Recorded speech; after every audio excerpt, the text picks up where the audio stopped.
And welcome everyone to the Citrus Bowl, presented by Overton's here on ABC, all part of Capital One Bowl Mania. From Camping World Stadium, the Irish taking the field in all of their resplendence in 11 national championships, taking on LSU, a couple of venerable, esteemed programs whose alumni proudly declare dedication to the respective colors, including a couple behemoths. Some say my blood runs purple. That's because I am a Tiger.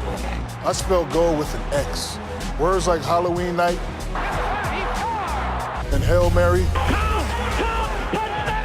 The Tigers pulled off another miracle. Touch my very soul.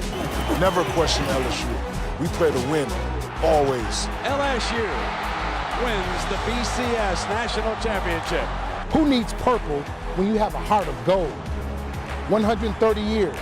11 championships. Notre Dame will duly celebrate a national championship, no doubt. The Irish are #1. Coaches that transcend sport. Run with that, go, go, go, go. And a mystique unmatched anywhere. You can't top Notre Dame. Don't even try. LSU. Notre Dame, New Year's Day. Who you got? A couple of pointed words from a couple of Hall of Famers, two of the best to ever do it, the Bus and Shaq. That is the backdrop for today. Notre Dame and LSU going head-to-head for the 12th time in the series history. Both teams coming in at 9-3. Part of a great day of college football right here on ABC, the Rose and Sugar Bowl to follow. I'm Mark Jones alongside Rod Gilmore. Quinn Kesnick down in the field joining us in just a bit. From all of us to all of you, all the best in 2018. Rod, we got a couple of teams ready to roll here. Oh, yeah. Highly motivated for different reasons. I can tell you as a former player, nothing motivates you like a big-time opponent. And each one is staring at another big-time opponent, and they're raring to go. And it also helps that both these teams want to get 10 wins. That's something that LSU hasn't done since 2015. And when you think about Notre Dame, they've only done it twice in the last 10 years. Yeah, great bounce-back season for the Irish, only winning 4 games last year. We got a couple of fantastic, dynamic running backs that key their respective offenses. You know, and sit back and enjoy, because this may be the last time we see both of these running backs in college football. You start with Darius Geis. Yes, he's playing. Some speculation that he would sit out for the NFL. He wants to play, and he is an angry running back. He is really good. He really delivers a blow. He needs just about 25 yards to get to 3,000 yards in his rushing career. And on the other side, Josh Adams. You know, the first few months of the season, everybody was dancing about what he was doing for Notre Dame. Fell off a little bit in November, wants to bounce back tonight. He's had 7 runs over 60 yards this season. He is the home run hitter for the Irish. He's trying to make that band play and dance in the end zone today for Notre Dame. The last time these two teams met, it came down to a game-winning field goal a few years ago. Geis trying to be nice against Notre Dame. Kickoff coming up in a few. We'll hear from Quinn on the other side of this. Stick around.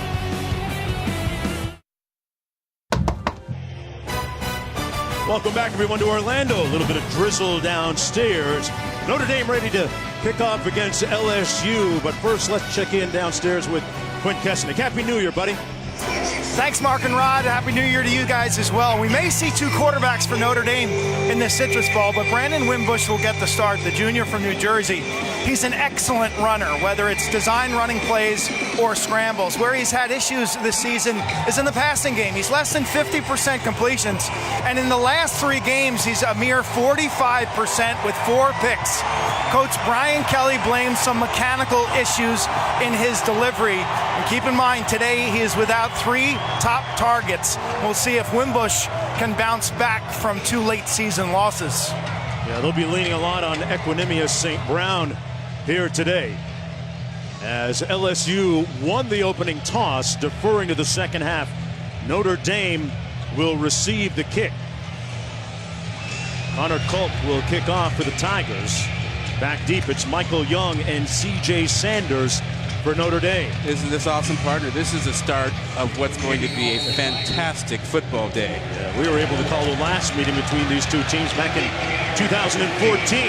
We get this one going, and Rose Bowl and sugar to come later on. Big day of college football here on ABC. We're going to ball out until we fall out today, and we are underway. And it'll come out to the 25-yard line. C.J. Sanders taking a knee. Let's meet running back Josh Adams. In the game, when the ball is snapped, there's no time to think. Just react. You can't be wrong with the ball in your hand. There's no taking easy way out. Nobody said there was an easy way when my mom was working 2 jobs to get me and my brother and sister through school. I'm not taking the easy way out. Josh Adams told us prior to the game that he was going to be taking thoughts of a lot of his family members onto the field here today. Ran for almost 1,400 yards and approaching a school record. More than half of those yards after contact. They'll run over a few guys.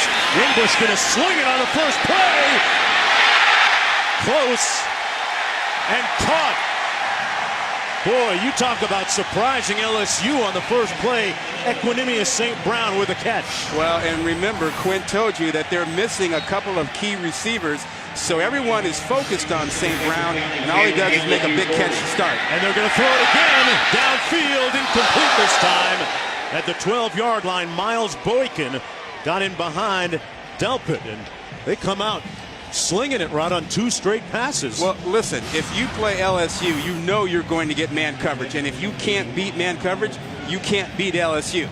And St. Brown gets wide open. He's their leading receiver, 32 receptions now on the season after that one. Wimbush hands it off this time to Adams between the tackles. Just shy of the 35-yard line. Rashard Lawrence making the stop on the play. He picked up 4. 3rd down and about 6 to go for Notre Dame on this their opening possession of the ball game. Notre Dame coming up with a 9-3 record. LSU also at 9-3. This LSU defense missing a few key players, especially Arden Key, the potential All-American. Wimbush fires, it's complete, but it looks like it's going to be short of the first down. A gain of 5 to Durham Smythe, the tight end. Did you see some hesitation out there, like some of the players? Oh, they're going to go for it on 4th down here. Sure are, lining up quickly. Adams stoned right away, nowhere to go. And the Tigers make the game's first indelible statement. Devin White with the stop on Adams. Or Jonesy, you mentioned that there's no Arden Key. There's also no Donnie Alexander, no Corey Thompson at linebacker for LSU. Just a lot of freshmen. And then this sophomore, Devin White, who makes the big 4th down stop. A loss of 3, and LSU taking over on 1st down now. Big play by White. He's their leader amongst the linebackers. A very talented group, albeit a little bit depleted, Rod, as you mentioned. Darius Geis in the backfield. He's the lone back on 1st down and 10 from the 34. Gage in motion. Etling going to try and answer with a pass of his own. And nowhere to catch that for DJ Chark. Daniel Etling, the starting quarterback, completing 60% of his passes on the season. 14 touchdown passes versus just 2 interceptions. And towards the end of the year, got it going a little bit. There's the stats. He grew up, ironically, an Irish fan. Still has ticket stubs from when his parents took him to games as a kid. Hey, his family is all about Notre Dame. His mother, her siblings, his grandfather. Well, Mom's on his side today, though. 2nd down and 10. Here's Geis. And Geis out to the 39-yard line. Well, folks, we dig deep here on New Year's. Here's a look at Danny Etling in his Notre Dame sweater, Rod. Well, we showed him that picture yesterday. You know what he said? I was cute. I was cute. I was a cute kid. And Mom there in the purple hat, changing colors for today. Gretchen Etling, and Danny telling us also he still has an old Joe Montana throwback jersey from Joe's Irish days in his closet. Etling completes it at the 47-yard line to Russell Gage, who's one of the better stories this year for LSU. First down and 10. Yeah, and Etling has really done a nice job. He's really cut down on interceptions this year. He's been healthy, for the first time. He was not healthy last season. And when you have a guy coming across the middle, you want to keep him out of harm's way. And that ball down low protects the receiver. Danny Etling coming off his best game of the season several weeks ago against Texas A&M. Threw for 347 yards in that win. Completes this one to the near side of the field. That's Stephon Sullivan, his 10th catch of the season. Picks up 11 yards and another LSU first down ride. Jonesy, we've had some rain here, and everyone kind of assumes when you have rain, you can't throw the ball. That's not true. Rain is worse on the defense because you can't get a pass rush. It's tough for defensive backs because you can't play on the heels, on the toes, and the side of your shoes. You have to be flat-footed. Not so much for the offense. They just play. You can keep the ball dry. Started sprinkling prior to the game. Here's Geis. A little draw play. Geis stopped up by Jalen Elliott and Greer Martini. Darius Geis was questionable, as Quint talked about a little bit earlier coming into the game, but head coach Ed Orgeron prior to the bowl game said, hey, take a few days off, take a week off, get yourself healthy. He was banged up in the early part of the season, third game of the year against Mississippi State. Prior to that, had an injury in early season camp, and right now is as healthy as he's been in a long time. Well, he said he played in pain all season. Etling going to keep it. And Etling inside the 30-yard line. Rod, we talked about Etling and his running skills yesterday. Yeah, he played against Notre Dame in 2014 when he was at Purdue before he transferred over here. And I went back and, we looked at that stuff, and he ran a lot of zone read. And we asked him, you going to run the ball against him? He said, I've been lobbying the coaches all season to show off my skills. Well, we got to show offensive coordinator Matt Canada what he can do with his feet. Third down and 4. Darrell Williams now in at tailback, subbing in for Darius Geis. They're going to blow this one dead. A flag down on the play.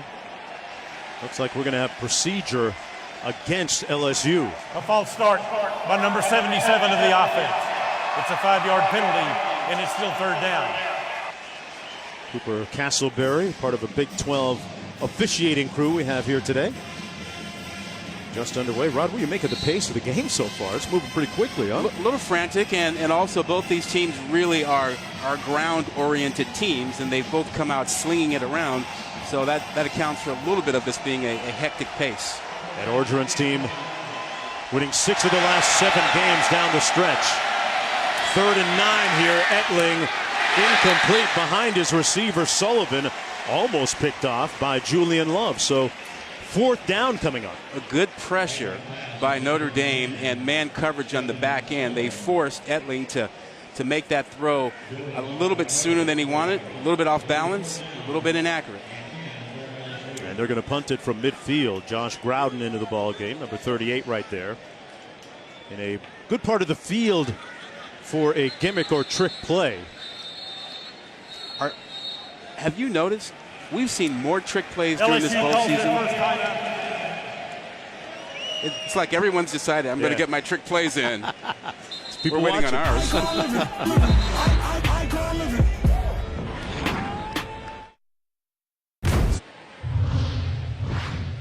Welcome back, everyone, to the Citrus Bowl, presented by Overton's. Part of Capital One Bowl Mania. 4th down coming up for the Tigers. Groden at midfield for LSU. Fink standing on his own 10-yard line. And a great pooch punt that's going to be downed at the 3-yard line by Russell Gage. As we take a look at our Franklin American Mortgage keys to the game. Well, there are a couple things that jump out at you. Wimbush can help the offense by running him an awful lot, particularly if he's struggling with the passing game. But St. Brown really needs to be elite. He made an elite catch because they've got 2 receivers out. Guys, do your normal thing. Get 100 yards. But they've got to find explosive plays, LSU, and Chark is the guy who has a chance to give that to LSU. Those are the things we're looking at. Yeah, and boy, Rod, you got to like the start that Brandon Wimbush got off to, at least in that first series passing, right? That'll help his confidence, but right now they're backed up, and I don't think they're going to want to throw it from the end zone here. First down and 10 from the 3. Josh Adams in the shadows of his own goalposts out to the 4-yard line. Delpit making the stop for the Tigers. Brandon Wimbush passed for almost 1,900 yards this year. Former 4-star prospect from St. Peter's High School in New Jersey. Won a state title coming out of high school. It wasn't that long ago, a year ago, he was on the scout team, so he has made a meteoric ascension to where he is right now. On 2nd and 8, going to run it into the boundary. Got drilled at the 10-yard line, setting up a 3rd down and short, picking up 6 as we go down to Quint. Not surprising, Notre Dame relying on that left side of their line. Guard Quentin Nelson, 56, first-team All-American. And left tackle Mike McGlinchey, gigantic 6'8", 315. Back-to-back plays when they were backed up to that left side. Both All-Americans, both potential first-round draft choices. I think they're locks as first-round picks. Wimbush hands it off. Adams. Boy, it's going to be close. Let's see where they spot it. You see our yellow line there. That is merely an approximation of where the first down mark is. They give it to Adams, who was stoned on 4th down on the previous series. They're going to give him the first down. Notre Dame with their second one of the ball game. Their second possession here in the first quarter. Brian Kelly quick to tell us that Wimbush is a much improved quarterback over the last 3 weeks during practice.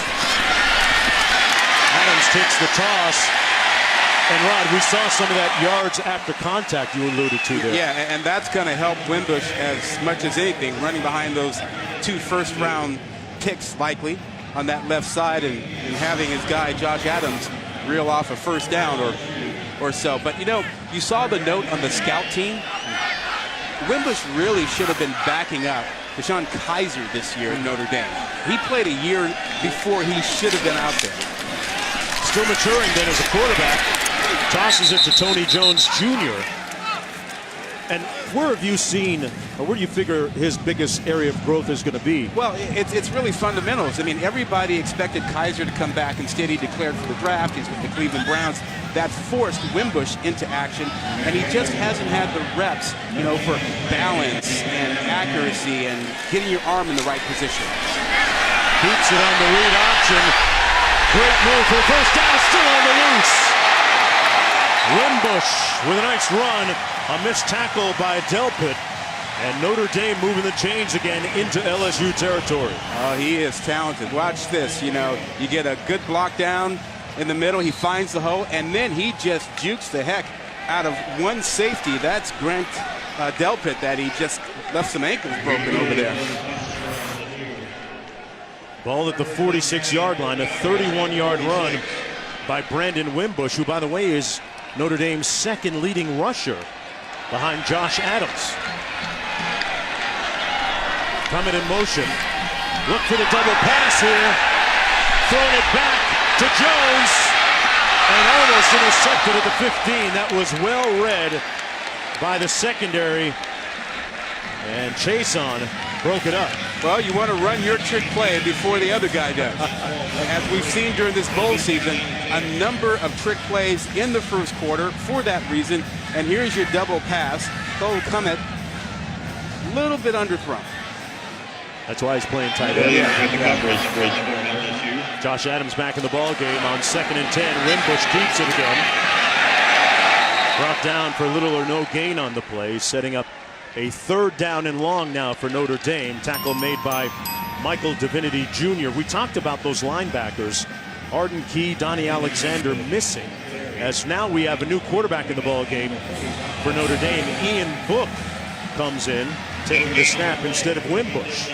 And this was part of the Notre Dame plan to get him in the game. You know, he's a more accomplished pocket passer than Wimbush. And so in these situations, they want to get him in here and find out what he can do. Interesting spot to bring him in here on 3rd and long. Little receiver screen, almost intercepted by Calevon Chasen. Intended for St. Brown, and 4th down coming up as a result for Notre Dame. Yeah, Ian Book threw that pass. He actually started a game this year earlier against North Carolina. Looked to be a little bit high, Rod. Yeah, you know, he's been on that sideline. It's a little wet, a little cold. Probably didn't get as many warm-ups as he'd like, and he pops in and a little bit high with that one. Now Notre Dame's got to be careful here because DJ Chark back to get this punt right there. Number 8 has 2 punt returns for touchdowns this year. His best and longest being a 75-yard punt return earlier this year against Auburn. He's going to field it inside the 10 and dropped immediately at the 3 by Julian Love. Great coverage on that 45-yard punt. And you have to wonder about Chark's discretion there to field it inside the 10. Wonder about it? There's no question. You can't catch that ball. DJ had the wrong tune on that time. Back after this. Enjoy. The Citrus Bowl on ABC, presented by Overton's. Overton's, America's marine and water sports superstore. In part by the 2018 Ford F-150. It doesn't just raise the bar, it is the bar. And Franklin American Mortgage. It all begins with home. Man, it's been a great week of activities. Players getting involved with the community, the kids. A lot of fun to be had. And players, they did pretty well on a couple of the shopping sprees they got as we go downstairs to Quinn. Mark, our fans at home may have noticed some water, some precipitation on the lens. Right now it is raining gently. The wind is whipping pretty good though, more than 10 miles an hour left to right. Temperature in the low 50s. So when that wind's kicking in, some of these fans from down south a little chilly, as am I. Feel like I need gloves and a hat today in Orlando. I spoke to a few LSU fans. They said it was 20 degrees back in Baton Rouge, but Geis ready to heat it up on the field. Great straight arm, and Geis with a first down at the 34-yard line. He told Jalen Elliott, you better talk to the hand because my feet aren't listening. Well, we talked about him being an angry runner. When you saw the quickness, watch the anger right now. You just get out of my way. I don't have time for this. He's got powerful legs, and that man now has more than 3,000 yards career rushing at LSU. Yeah, just the 5th player in school history to rush for 3,000 or more. And the meter's still running. He gets great respect from Saquon Barkley, Ronald Jones. Those backs watch each other. Etling going to pass out of the backfield. Incomplete, dangerously intended for Russell Gage. As we take a look at our impact players, brought to you by Lexus. Yeah, and these are some star players that we expected to make a difference in what should be a defensive struggle. Geis, you've seen him do his thing. You've seen Adams do his thing. Chark is the pass receiving threat deep down the field, as is St. Brown. And Brown made his presence felt on the very first play. But these are guys that can really make a difference here in what should be a defensive struggle with some big plays. Darrell Williams now in a tailback, takes the handoff. Williams going to be stopped for a gain of about 1. Williams actually one of 2 winners of their MVP award. An important part of what they do at LSU, Martini making the stop on the play. They give a bunch of carries to Darrell Williams. It's not just Geis in the backfield. Geis getting a breather right now. Well, at first it looked like he was getting some equipment, but then he started taking his gloves off. You know, the helmet thing was one thing, and I guess he's tying his shoe or something over there, so get that helmet, get him back in, right? Yeah, there was some question as to whether he would play at all today. Of course, we have seen at times players with NFL prospects, especially first rounders, not elect to play. Etling steps out of bounds at about the 38-yard line, but overall, great for football fans to be able to see Darius Geis play here today. Well, Geis made it clear, you know, once he started practicing that he was going to play in this game. Here's a look at the call. Offside by number 42 of the defense. It's a 5-yard penalty and still third. Guys looking at his equipment there on the sidelines. Josh Rosen, of course, not playing for UCLA. There's some guys in the past. McCaffrey last year elected not to play in Stanford's bowl game. Leonard Fournette as well. It is a debate with a lot of different variables involved. On 3rd down and 4 coming up.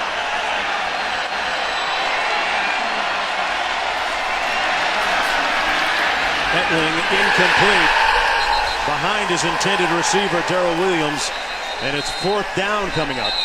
And we have the players shaken up down on the field. It's number 77, Brandon Charles.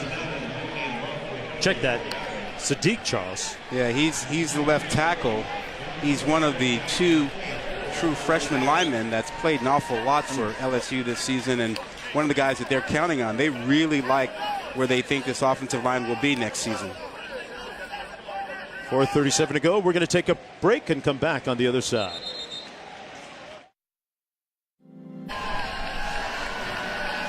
Well, tonight it's the college football playoff semifinals on ESPN. First up at 5, number 2 Oklahoma, number 3 Georgia, kicking things off in the college football playoff at the Rose Bowl game presented by Northwestern Mutual. Then at 8:45, number 1 Clemson, number 4 Alabama in the college football playoff of the All-State Sugar Bowl. Fumble snap. Both games on the app as well. Von Rosenberg got the punt off, and things ended up pretty well for LSU when all was said and done after the bobbled snap. He didn't panic. You know, he knew he had a little time. He had to hurry, but he didn't rush. Look at that. No panic. Let me get there, take a peek. I'm all right. A lot of guys just lose their composure once you drop a ball, but you can't do that. And he was quite good about that. It was interesting when we were meeting yesterday. We asked you about that expression, hurry but don't rush. And you used this kind of scenario as the perfect example of it. Right? Yeah, you don't want to ignore, your basics about what you're supposed to do. You want to go through that process and not just, freak out. First down and 10 for the Irish from their own 13.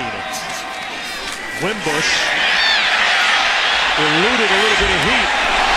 Great recovery on that pass breakup by Jacob Phillips. Just when it appeared that Wimbush had a man open. Well, and Phillips is one of those young linebackers. He's a freshman, stepping in to help out for Donnie Alexander not being there. He's from East Nashville High School, in Tennessee. And he had a nice effort here to get back and get that left paw up. It's a good play. Second down and 10. And whistles down on the field. It's going to be procedure against Notre Dame. A false start by number 72 of the offense. It's a 5-yard penalty, and it's still second down. We asked Brian Kelly about his season, looking for their 10th win here. Asked him about the tipping point. He said, Mark, it wasn't really a tipping point. We struggled down the stretch. We ran out of gas a little bit. Kind of started with that Miami game. And a 10th win means a lot to them here today as Adams takes it for a gain of about 2. Frank Herron making the tackle on the play. But Notre Dame has played a treacherous schedule run. When you look at this being their 7th top 25 opponent. Yeah. Remember, they were in the hunt for the playoff until they got to November, and they finally wore down. And Miami got them, Stanford got them, but it was a beat-up, as Josh Adams, it was a beat-up team. 3rd and 13. Wimbush given time, high and behind St. Brown. 4th down coming up. Well, it's a problem that he's had most of the season with the ball sailing on him. We've talked about his fundamentals, and Brian Kelly's talked about it, saying that's one thing we got to work on, that sometimes the elbow is too low, which leads to a high pass. Sometimes his feet are too close together. He's not really balanced. But that's just repetition, and you have to remember, he wasn't a starting quarterback until his junior year of high school. A lot of people do it way before then, so he's got reps that he needs to have. Well, he started off hot. There's the punt from Newsom. Chark is going to have a chance this time. Fumbles it. Loose ball. Still loose, and LSU with a great chance to recover. Looks like the Tigers got it back. So after fielding it inside the 5 last time, Chark this time coughs it up. Torrey Carter making the recovery that time for LSU, and Chark having a rough day. Well, special teams have been an issue. He whiffed on that one. I mean, he didn't drop or muff that one. He didn't get close enough to it. And recovered by the receiving team. First down. And Torrey Carter, after Notre Dame had a fantastic chance to get it. And good news for LSU here as Darius Geis comes back on the field. They apparently found the right gloves for him. At first, it was like, ruh-roh. Equipment manager's like, I don't have gloves for him. He's not happy with me. Now they found the right gloves. Doing most of his work with his feet and not his hands. Across midfield down to the 49-yard line. Rod, you played. Are running backs a little finicky about their gloves? Is that what it is? You like what you like, and you like what makes you comfortable. And he's looking at this, and he's going, wait a minute, I want the white gloves. I want the things I started with. And if you're the equipment manager, you don't want the star player coming over going, you need to get this right, man. Well, that's a different kind of pressure. Second and 5. Use those gloves for a great stiff arm against Notre Dame DP a few runs ago. Here he is again. Picks up about 4 yards on the play. Q, what's with the glove gate down there? Well, they took the original gloves and actually put them into a chest behind their bench as if to put them in storage. So it wasn't like they're defective. But then you talk about speed. That equipment manager, I'm saying sub 4.4 to the locker room and back. He may be involved in LSU's pro day, is how fast he was getting that new pair of gloves out of the locker room and onto Darius's hands. Hey, man, you got to keep the star player. And Geis a little tight today, man. A little heated as he pushes Conio out of his face. He's all competitor. When he's on the field, he's all in. Play action. Etling incomplete, intended for Carter. And I was happy to see that the officials did not throw the flag against Geis or Coney for that little confrontation that they had, because we watched that Kentucky game. And that call that the official made, kicking that player out of the game, Benny Snell, was as ridiculous as it comes. I'm with you. And I talked to the officials before the game, and they said, look, little leeway because it's an emotional game. We know this big program, coaches, players like it. We'll tell them. Little leeway, but not too much. End over and punt down to the 10-yard line by Groudon. A 36-yard punt. Fink fields it cleanly and calls for the fair catch. Well, wildcard weekend beginning Saturday, 4:20 Eastern time, with an AFC tilt between the Titans and Chiefs from Arrowhead on ABC and ESPN, also available on the ESPN app. Notre Dame with the ball, first down and 10. Brandon Wimbush struggling on that last 3 and out. Quint? Both teams actually struggling through the air. Notre Dame playing without 2 key receivers and a tight end that account for 67 receptions. And we've seen them after that first completion really struggle through the air. Rod, where does offense via the passing game have to come from? Well, someone has to step up and help out, but St. Brown has to be elite. And, if you're an elite receiver, you got to beat man coverage. So a lot of pressure on him today. Wimbush going to hand it off this time. This time, one of the few times that they run over the right side of that offensive line, over Smythe and Kramer and Bars, and not McGlinchey and Nelson. Well, Alexander making the tackle. Yeah, and that left side is rare. I can only think of one other time in the last 10, 15 years you've seen 2 first-round picks on the same line. And Alabama had that back in 2013 with Wormack and Fluker. Ed Orgeron of LSU said he can't take his eyes off those 2 guys as Adams tripped up and stopped back at the 5-yard line. The Irish going the wrong way. A loss of 6 on the play. It sets up a 3rd down and 15. Keep in mind that this is an LSU defense operating with a couple of freshmen stepping in at the linebacker spot. They've got 3 guys, 3 starters out, and they're just as aggressive. And Dave Aranda, their D coordinator, has basically said, well, these guys are talented. They can make plays. Just not sure they'll always go to the right place.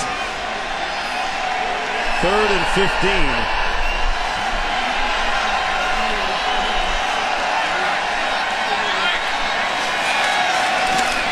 Wimbush over the middle completes it. Good catch by St. Brown. But he's going to be stopped up about 3 yards short of that first down marker, a gain of 12 on the play, and that might be the last play of the first quarter here in Orlando. At the Citrus Bowl, presented by Overton, the 72nd chapter of this bowl game, and the 12th meeting all time between Notre Dame and LSU. Wimbush trying to get back in rhythm after that nice start on the first series of the ball game. That's the first 15 minutes in the books. The Citrus Bowl, presented by Overton's, will continue after this message and a word from our ABC stations.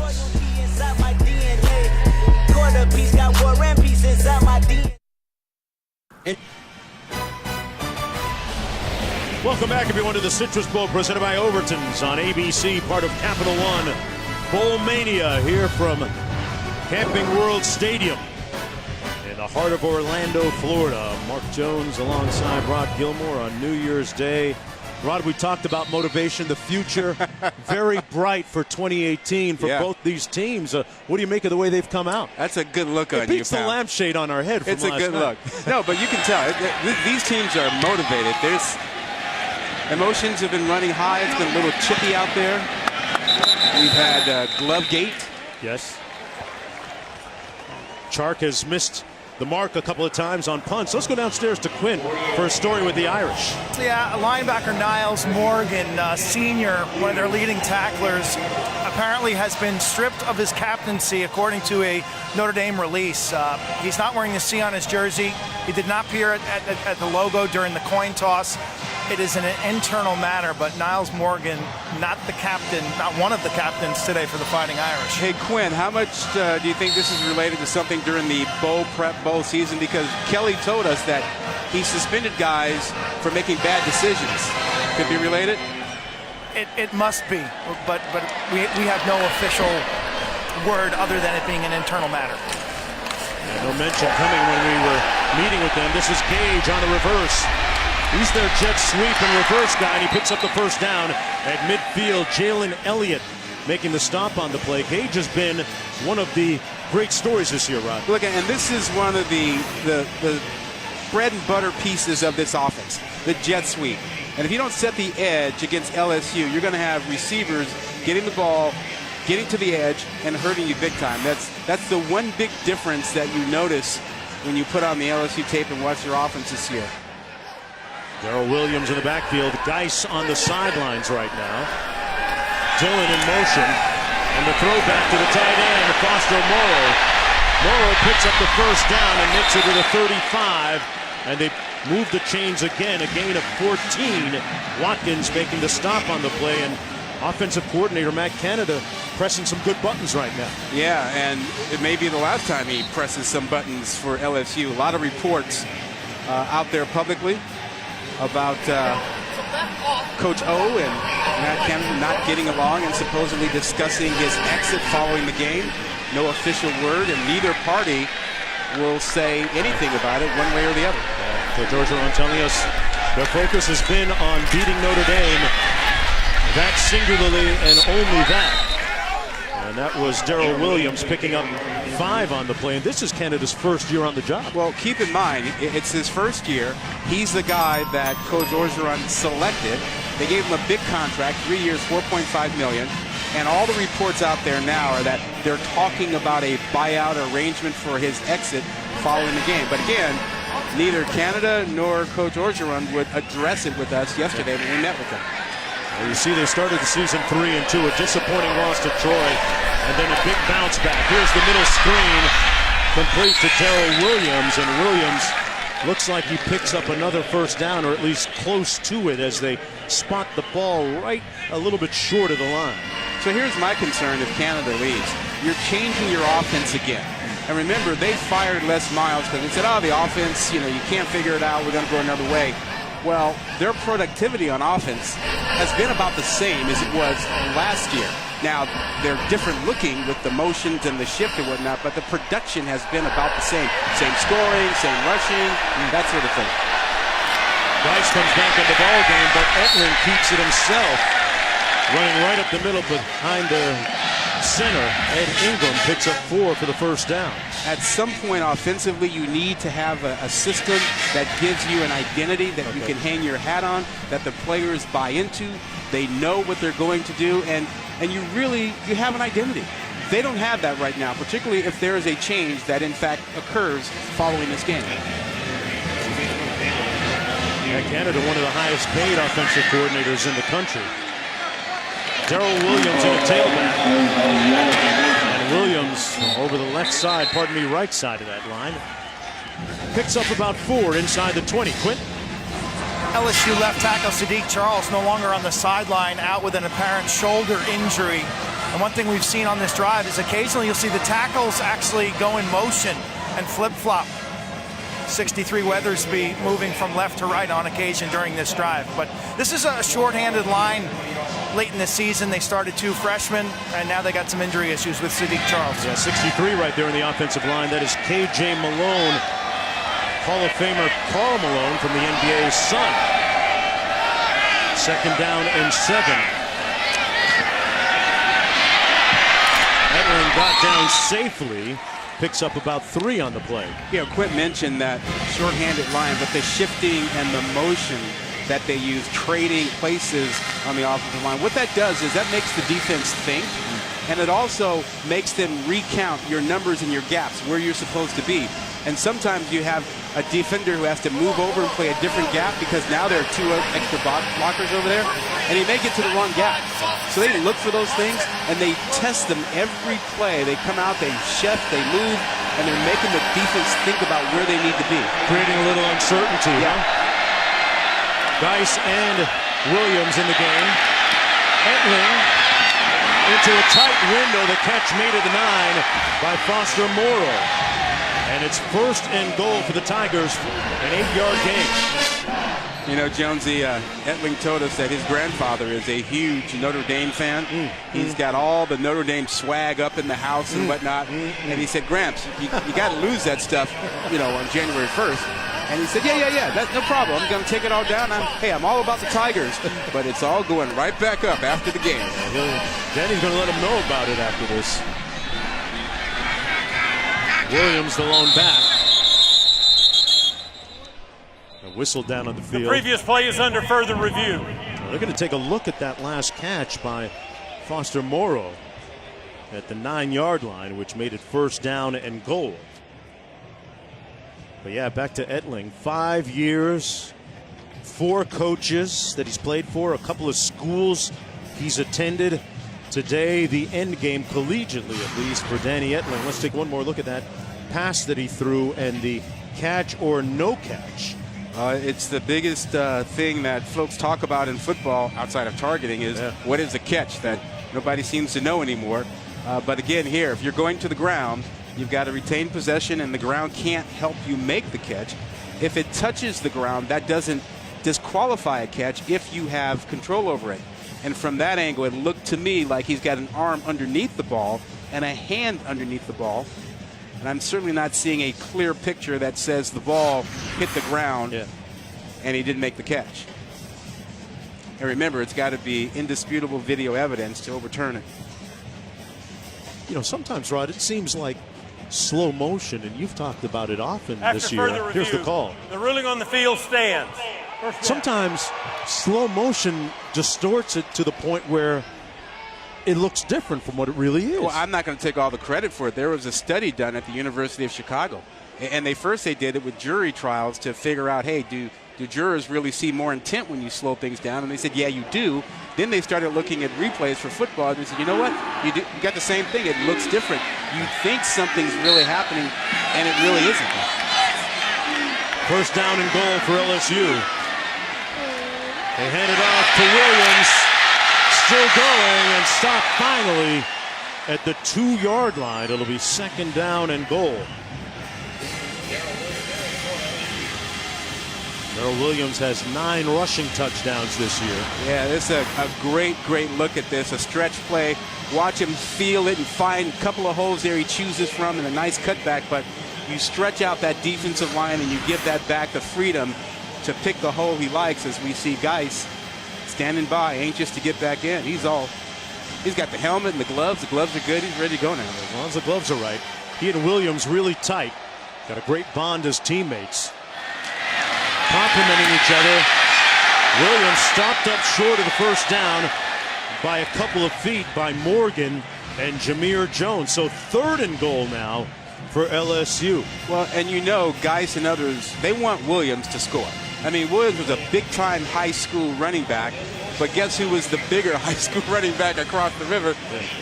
Leonard Fournette. Yeah. And then he comes to LSU, plays behind Fournette, thinks that, well, he'll be the next guy.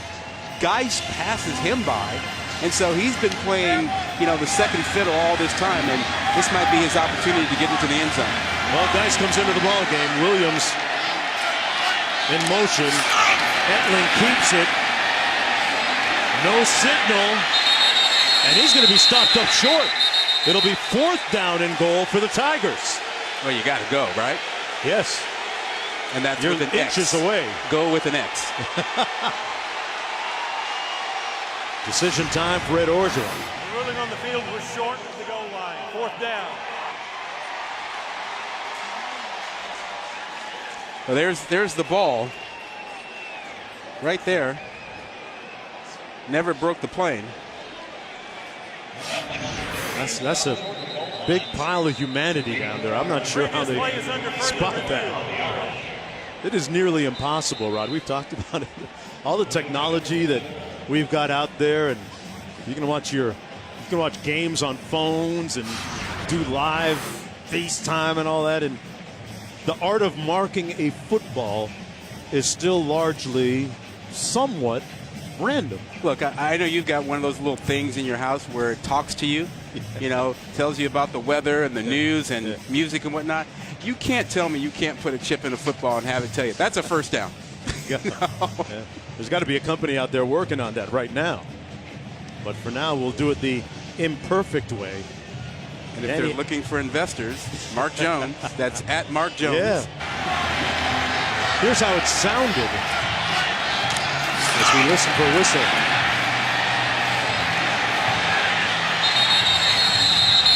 You can hear the whistle, and that whistle was well before there was any extra progress towards that goal line. And Etling had been consumed by the pile of Notre Dame tacklers, so you could even barely see him.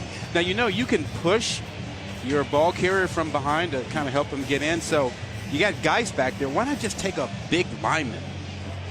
Yeah. And put him back there and have him. By design. Yeah, and have him push you. Well, they're still taking a look at this. Let's bring in Walt Anderson, our rules official, who is nearby as we first get the call. The ruling on the field of being short of the goal line stands. It's 4th down. What would he make? Well, they're obviously looking at several things. They want to make sure that whenever the quarterback lunged forward, that the ball didn't penetrate the plane of the goal, which it didn't. But you're right. There's really not a clear view to change anything. Now, were they also looking at exactly where the spot is and the clock or anything like that? Because that took a while. They really won't do anything with the clock because they're going to wind the clock here after the referee blows it ready. Here we go, 4th down and goal. Williams in the backfield.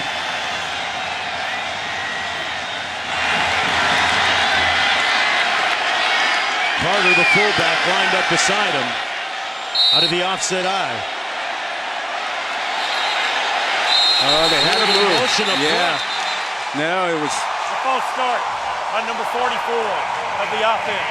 It's a 5-yard penalty, and it's still 4th down. And in comes the field goal unit. Yeah, that was Tony Carter. He was in a 3-point stance, and then he tried to fake the 4-point stance when he moved, as if, hey, I'm here. There it is. And he tried to freeze in there, couldn't hold it. Clearly, they were going to run behind Carter there. That seemed to be the plan. Instead, Connor Cole coming in to attempt this field goal. Chip shot. He's 11 of 15 on the season. This one from 22. And he missed it to the right. 2 blown opportunities for the Tigers.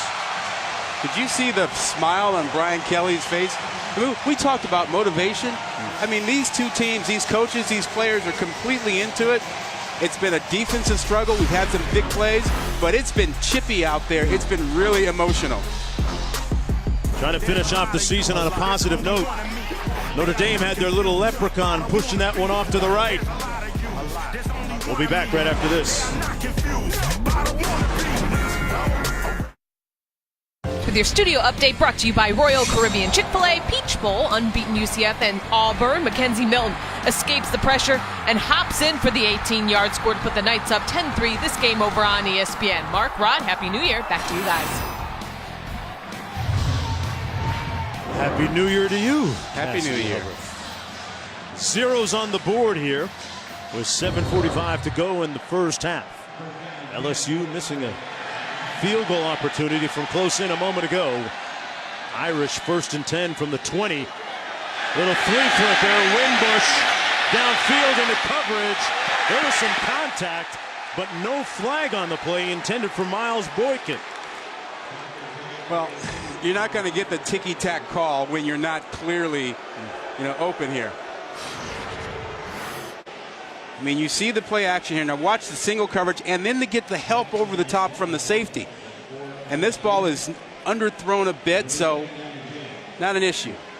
You don't get pass interference on anything like that. Took another deep shot. But I'm struck by the fact that both these teams are trying to get big plays because they know the defenses are really kind of going to handle the day. Wimbush is going to have to hit a couple of those, keep the defense honest. That one tipped at the line of scrimmage. Incomplete. And a couple of quick plays. It's 3rd down and 10 for Notre Dame. We talk about defense kind of handling the day. What about Adams? This is a guy who had about 1,400 yards rushing this season.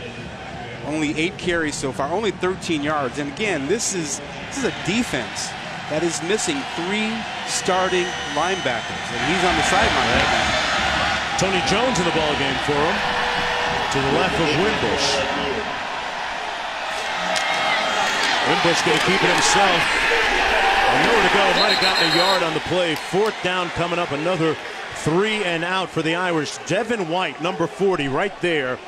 He is the catalyst right now defensively for LSU. All SEC first team, 2nd team All-American. He was awarded the team MVP award on defense. Look, he called out the team after they lost to Troy. And that was one of the biggest upsets of the season. And he's like, that's not good enough. He had a, what did he call it? He said it was the come to Jesus meeting with his teammates.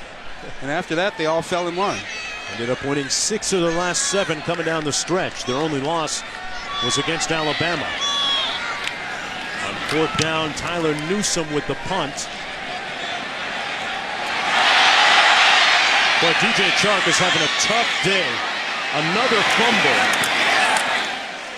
He fumbled 2 of them today. We know he had curfew. Yeah. He wasn't celebrating last night. No. Man, DJ got to change the channel on that punt return. And Citrus Bowl on ABC, presented by Overton's, is brought to you by Pacific Life. Experience the power of Pacific. And Jaguar, the art of performance. I'll tell you, the bowl activities included go-karting, an arcade visit, bowling. Good time for everybody. Look at that reaction time by the big fella. So far, 0s on the scoreboard, though.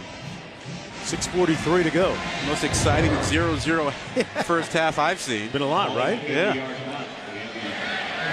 Darius Geis, the lone back. Play action, Entling under heat, and going to be sacked at the 28-7.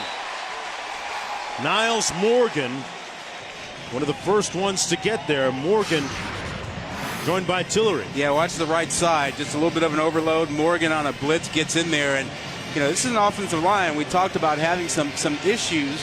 You saw Charles come out. KJ Malone is in over there on that side, and they've had another lineman struggling a little bit. Brumfield, the left guard. So he might be a little under the weather. 2nd and 16. Little receiver screen complete to Russell Gage. And well read by that Irish defense. Stopped after a gain of about 1. Sets up 3rd and long for Etling and the Tigers. Yeah, that defense is playing lights out right now. Tranquil getting involved there, but it's really been Coney who's kind of led this defense today. He's already got 7 tackles, 4 solo tackles. And it was Coney we saw go face mask to face mask a little bit earlier with Geis.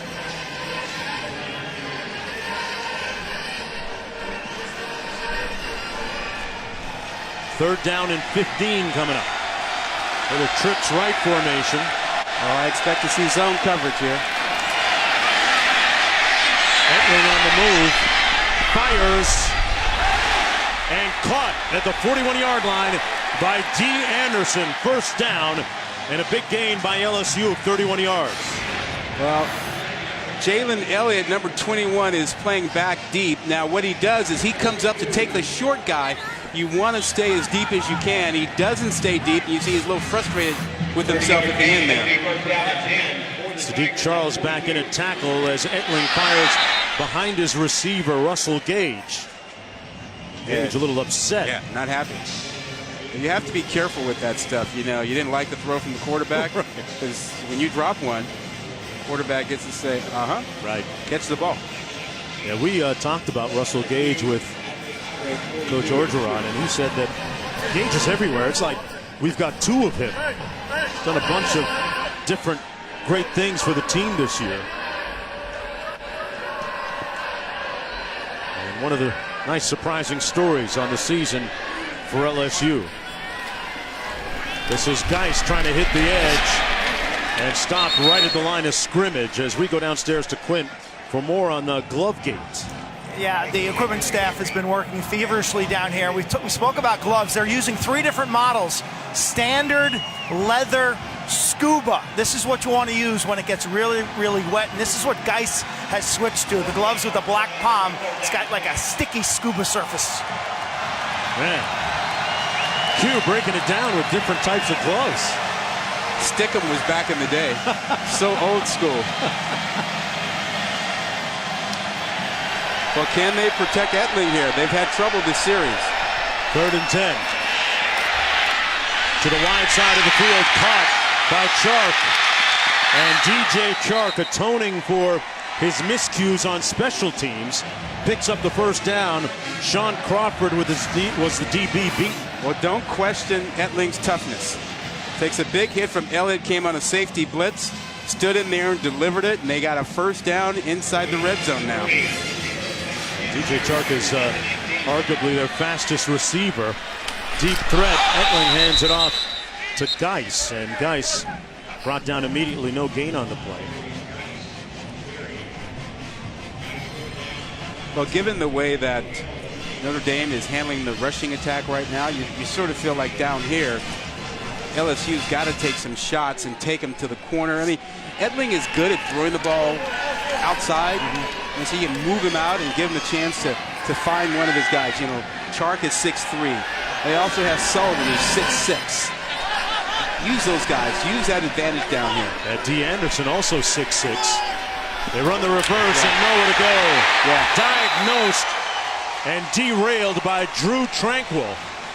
He tackled Derek Dillon, who was the ball carrier on the play. Yeah, Mike Elko, the D coordinator, said, look, he's going to handle this jet sweep with his safeties. There are 2 ways to play it. You have your safeties set the edge, or you use a defensive end, and the defensive end is not athletic enough. Tranquil played that correctly, anticipated the jet sweep, and turned it back in, made the play.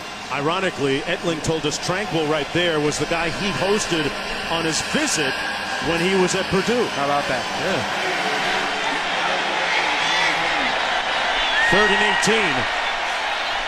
Etling, Chark, and stopped immediately at around the 20-yard line by Julian Love, setting up a 4th down with 2.5 minutes to go. You have confidence in your kicking game? Not at this point. Let's go down to Quint. Connor Culp missed that earlier chip shot. He's missed 4 of his last 5. So Coach O now making a change in field goal kickers. Jack Gonsolin, who's I got a 2 of 5, perfect on extra points this year. gets a crack at it. As long as 24 on the season. And he's missed 3 of his last 5, so he doesn't come in exactly red hot either. Well, we talked about lack of confidence. Oh, boy. They're 0 for 2 on their field goal attempts from 22. That one from 37. What next, Coach Orgeron? ESPN coverage is streaming live on the ESPN app. Download now and take ESPN everywhere. Hey, Allstate is proud to be part of the team that comes together to do good by contributing to participating universities' general scholarship funds for each field goal and extra point kick. To date, Allstate has contributed millions in scholarship funds, and we have a new quarterback in at Notre Dame again. Ian Book taking his second snap. He passed for an incompletion last time. This one goes to Adams. And Adams close to a first down at the 29-yard line. Delpit making the stop on the play for the Tigers. Well, he's in to run that 2-minute offense, and a good start by throwing it to Adams to get 9 yards. But can he run the 2-minute drill? They didn't have the confidence that Wimbush could, and so Book is in there to do it. Book hands it off to Adams, and Adams picks up about 6 on the play. Notre Dame with 3 timeouts remaining. LSU with 2. And Jonesy, keep in mind, Notre Dame, 3 straight possessions, went 3 and out. And so now with the pickup and pace with the 2-minute drill here, they're moving the ball a little bit, and they're getting a little bit of production right now from Adams. 9 rushes, 19 yards. Book with some good wheels. Got to the sidelines, pushed out of bounds at the 35, Quint. Book is a pro-style quarterback, a sophomore out of California. You mentioned he started that North Carolina game, had 2 picks, 1 touchdown, 17 of 31. Inexperienced. What he does well is throw on the run. Coach called him a gamer, confident, and an excellent communicator. He throws strikes and sees the field while he might not have ideal arm strength. He also threw a brutal pick 6 in the Miami loss. Yeah, he's a young man from the Sacramento area in California, was committed to Boise State, Washington State. And he's sacked back at the 25 by number 40, Devin White. Yeah, Devin White White had some company along with Alexander Rod. White was committed to getting him on the ground. Yeah. And a quick 3rd down. Yeah, but Book was a recruit that Washington State really wanted, but when Notre Dame came calling, changed his mind. We got a timeout down to the field. 57 seconds to go in the first half.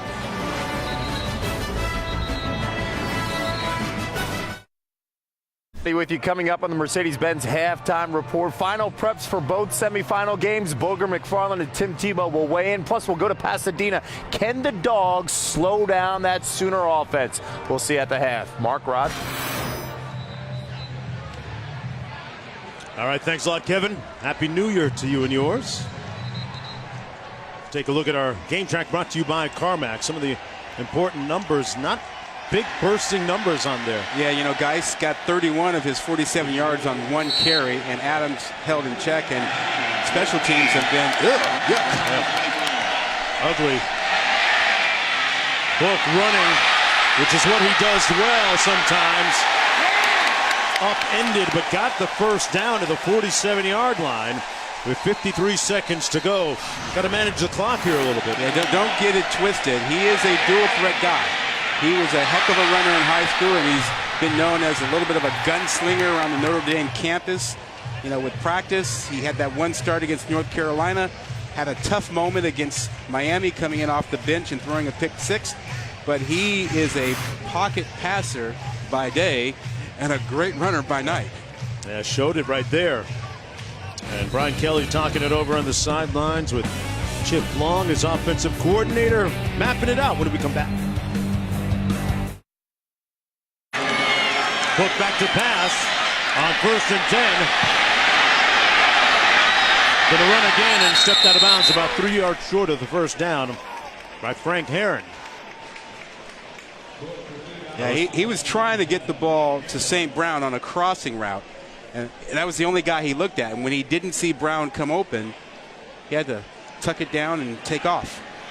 But it's going to be tough for Brown. He's getting a lot of attention out there by LSU. Ends up gaining 6 yards on that play. 2nd and 4. But fires complete at the 29-yard line to Miles Boykin, who they figured was going to be a bigger part of the game plan. And he cashes in there on the 18-yard catch. Yeah, that's a nice throw, too. A really nice throw. We've seen the skill set. You saw him take off and run. It looks like that's Dante Jackson down, getting stretched out for, typically that looks like a cramp. You know, it gets... Jackson was in man-to-man coverage on the receiver, Rod, and when he planted and accelerated, he cramped up. I don't know anything about that. Only fast guys have those problems. Back after this, folks.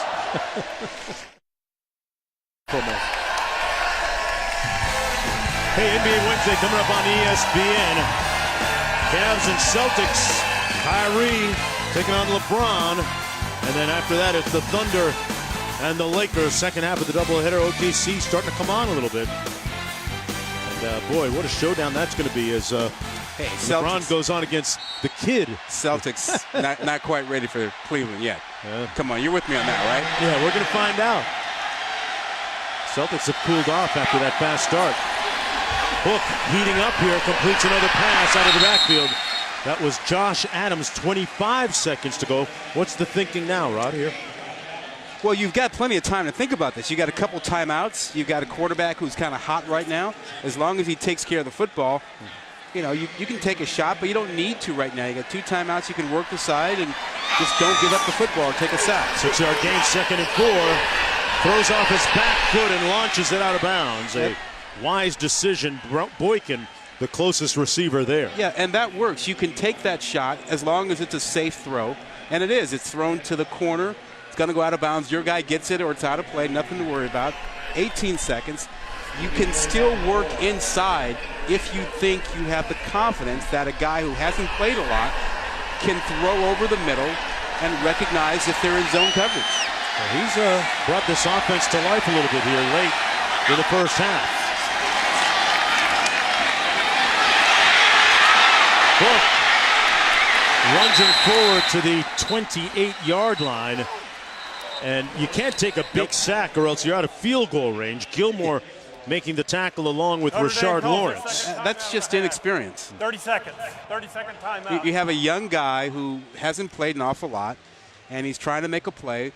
Once he ducked the first guy, you got to throw the ball away and protect the yardage to have an attempt at a field goal. Brian Kelly having a chat with him right there. Loss of 6 on the play, but still within field goal range for Justin Yoon, who's 12 of 16 on field goal attempts this year. Sure, and Kelly is talking to him about, you know, managing the situation. Hey, Ron, looking down the road a little bit, do we have a decision as to whether Wimbush or Book comes out for the second half? I think that's a question. I think it's a question going into the spring. I think that quarterback spot is going to be kind of open for some competition to see which guy gets better. There's Justin Yoon from 46 yards out. We've had 2 missed field goals today, and Notre Dame knocks their opportunity through to make it a 3-0 game as we get close to the end of the first half.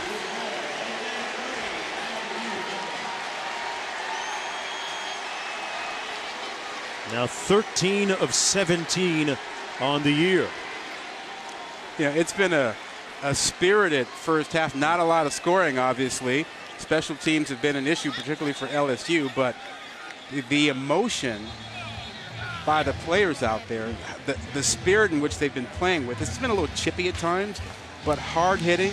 We thought we'd get a defensive struggle with big plays being the difference. Right. We've had some big plays, but not enough to get into the end zone. Yeah, LSU has had a few great opportunities. They've had two missed field goals and a penalty deep in the red zone, which could have gotten them a touchdown instead. 11 plays, 51 yards, Notre Dame with a 3-0 lead, courtesy of that guy, Justin Yoon. Clyde Edwards-Helaire back deep for the Tigers here.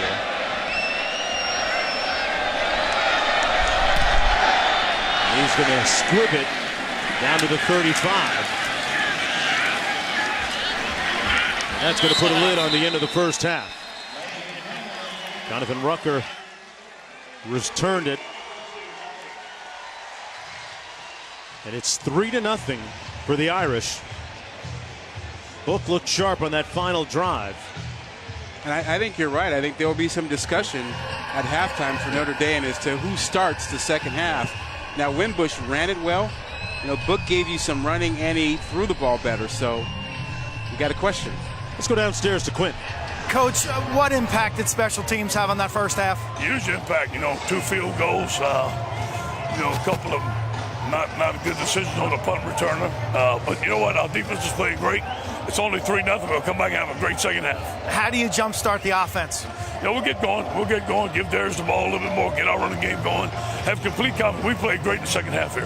Thank you, Coach. Thank you, Mark. All right, going to give it to Darius a little bit more. That's the prescription to fix their problems in the second half.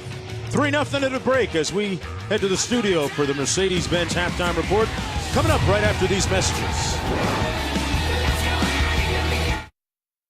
Mercedes-Benz halftime report.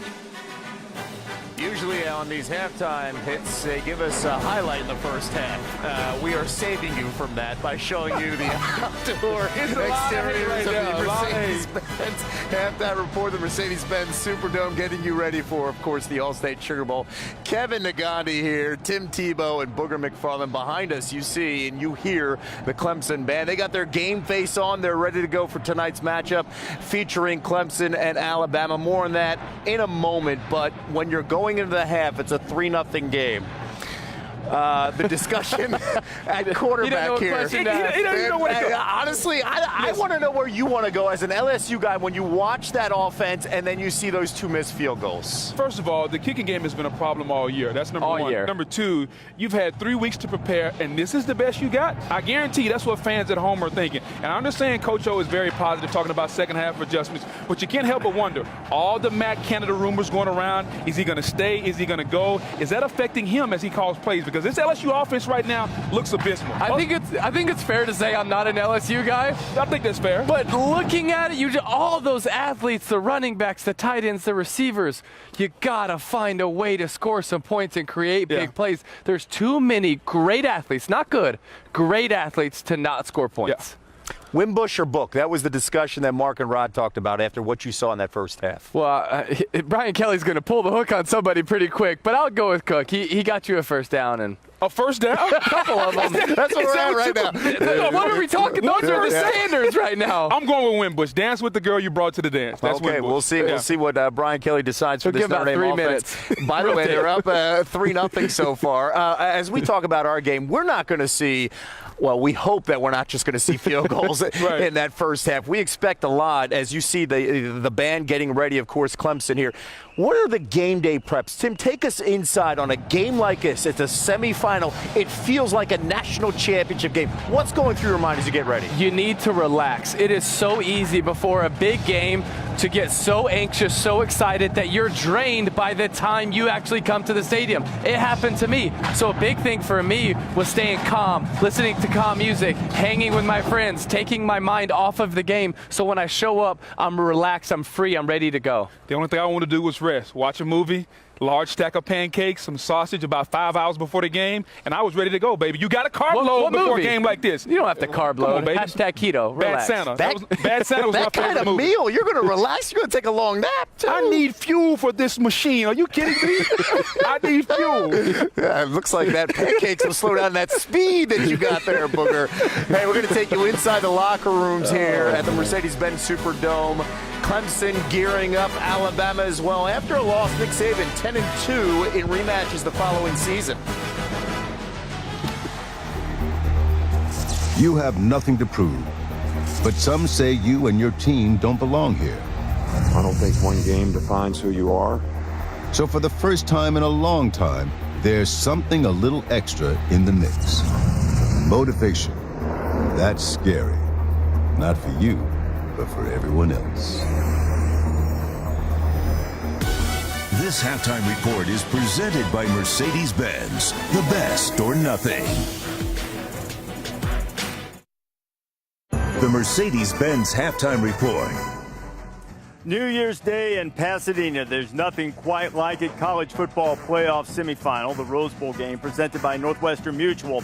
Oklahoma and Georgia, both programs making their second appearances in Pasadena. Georgia, 75 years ago, came here for the first time, played UCLA, and won 9-0, gave up only 5 first downs. A shutout, allowing 5 first downs. That is not likely to happen against Baker Mayfield and Oklahoma. Now, people say that the Sooners haven't seen anything like an SEC defense, but the fact is Oklahoma's won its last 4 against SEC opponents, 3 of them with Mayfield at quarterback. Have we faced an offense maybe as potent as these guys? Maybe not, but we also are about rising our level of play to their level. And I know our kids are really excited for that opportunity. But too many people don't run away from O'Quan. But I seen Baker Mayfield make a lot of people miss. You got the Heisman Trophy winner. You got the Buckets Award winner. O'Quan is our defensive leader, our defensive heart, inside linebacker, and he covers up a lot of mistakes. So, I love having him back there. We've played some talented teams, but for them, as a whole defense, probably the best unit we'll play. You can't miss number 3 when he's on the field. He's always around the ball. Great player. Sideline to sideline, he's going to make a lot of plays. They're really good. They're as good as anybody defensively we've played. They've got depth, they've got talent. Kirby and those guys are obviously, as good as it gets. So, they've stopped just about everybody they've played. There's Baker Mayfield's jersey, old number 6. He said number 6 wasn't even his favorite number. They just sort of gave it to him at Texas Tech. Oklahoma assumed he liked it and he got it there. He's made it an icon. Can he make himself and his team Rose Bowl heroes this afternoon and advance to the national championship game, the other semifinal in New Orleans? And we go to Kevin Nagandi. Reese, thank you so much. Reminding you that both semifinal games are on ESPN as well as streaming live on the ESPN app, so you can watch all the action on the go.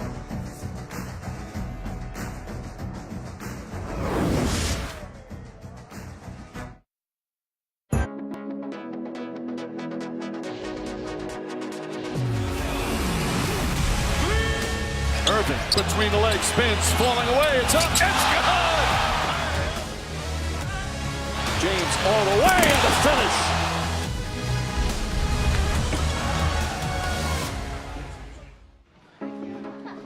This halftime report is presented by Mercedes-Benz, the best or nothing.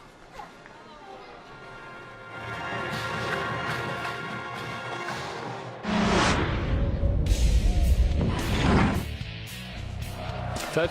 Updating you with some games going on right now. Chick-fil-A Peach Bowl.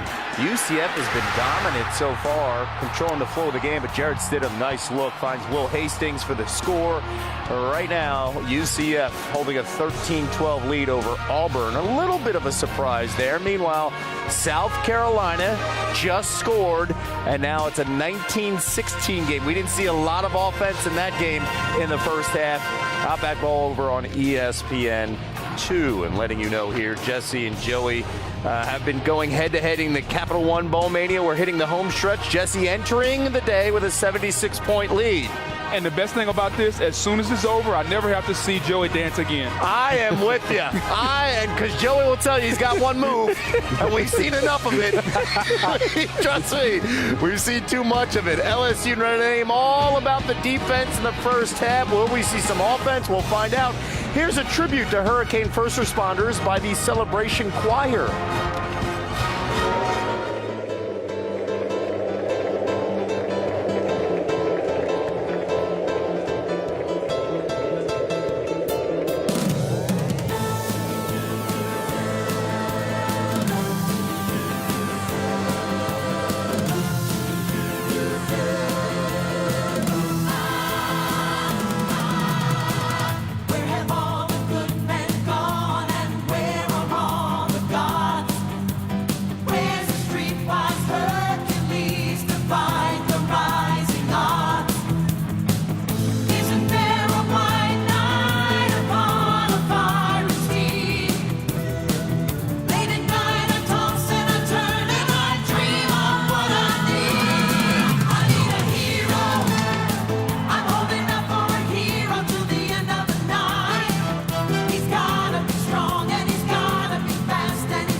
Some say my blood runs purple.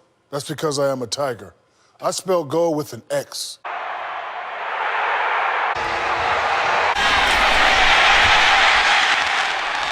Who needs purple when you have a heart of gold? 130 years, 11 championships.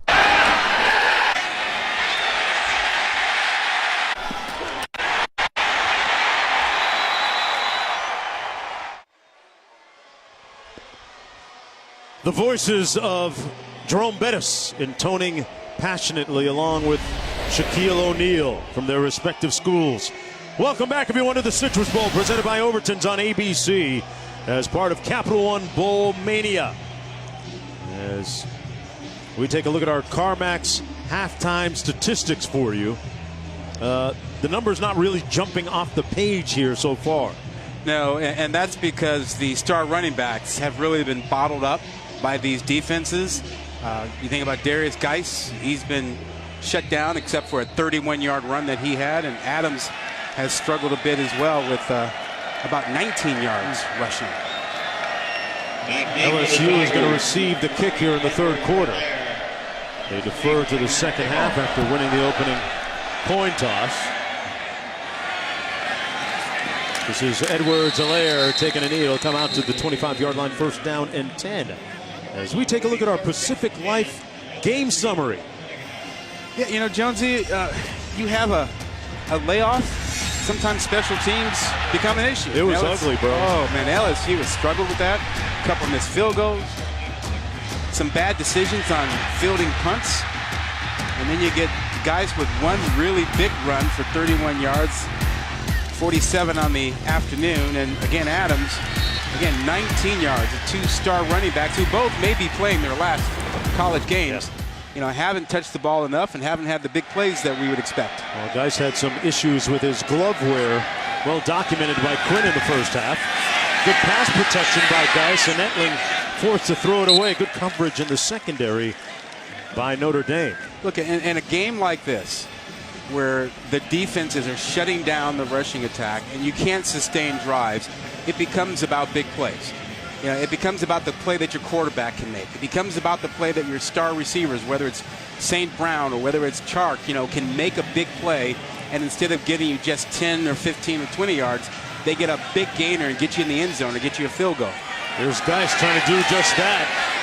Tried to cut it back and is tackled at the 26-yard line. A gain of 1, maybe 2 on the play by Coney. Quint, what's up? Third and medium and third and long in this game is a killer. Brian Kelly is saying, you know, if you don't have success on first down against this defense, he's not going to have any success at all. I think the same holds true for the Tigers. With that in mind, look for Notre Dame to try to gain some rhythm. They'll still use both quarterbacks, but I would be shocked if Ian Book didn't start this third quarter. Quint, neither team throws it well enough to convert on third and medium, third and long. At least not consistently. Looking at 3rd and 8 here for the Tigers. Etling, nowhere to go.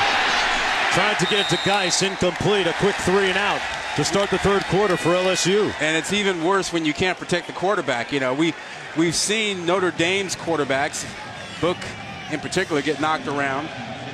And we've seen Etling under duress as well. So that's an issue. Etling is coming off his best game of the season in their last game against Texas A&M, but far less productive here. Von Rosenberg punting to Chris Fink.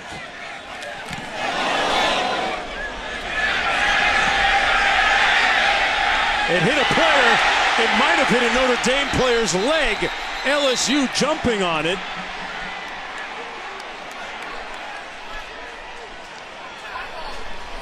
And it's going to be LSU football. That's just poor communication. You have to be talking to each other. If you're the punt return guy, you have to make it clear that your guys know where the ball is and to get away from it. That was the long snapper, Ferguson, hustling downfield and recovering the loose ball. You got to talk. That's almost inexcusable, and that's what Brian Kelly is talking about. You know, you've got to talk and know where the ball is. You got to help your guys out. First down and 10. LSU catching a break here. Special teams once again. This time it goes in favor of LSU. Geis to the wide side of the field. Cuts it back. And tackled to the 40-yard line. Picked up about 3 on the play. You see him finish that run?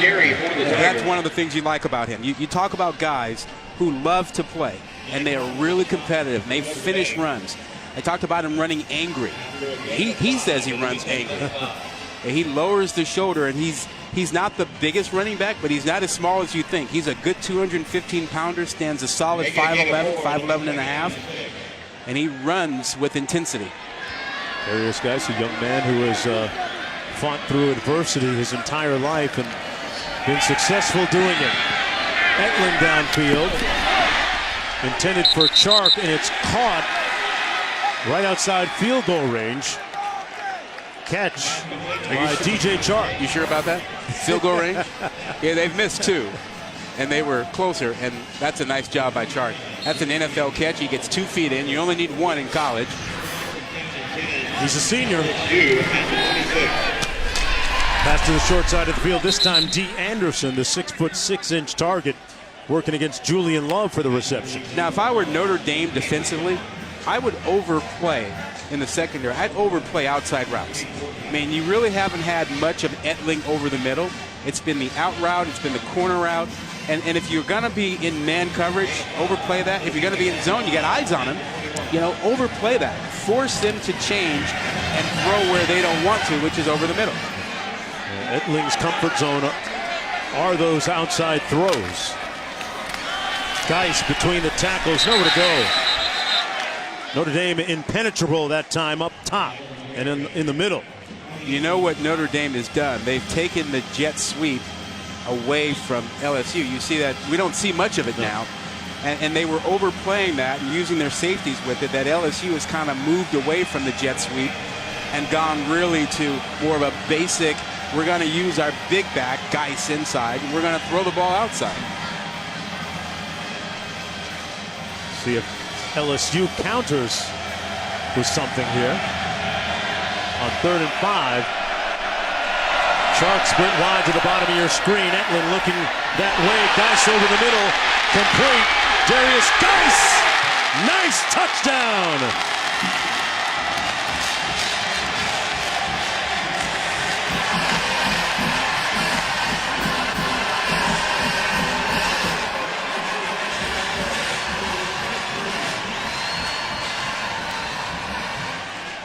Points off turnovers, and this is just a little circle route out of the backfield. I want you to watch the way he finishes this run. There are 2 potential tacklers. Watch him finish this at the goal line. Head of steam, he is not being denied. Look at him lower himself and get in there. A determined Darius Geis, Rod, with his first receiving touchdown of the season, so NFL scouts who are watching know that he can catch it too, right? Showing some hands. The gloves must work. It must be the glove. It was all set up by the special teams gap by Notre Dame. Yep, poor communication. That's a turnover. And when you get a turnover, you want points off turnover. First touchdown of the day. LSU up.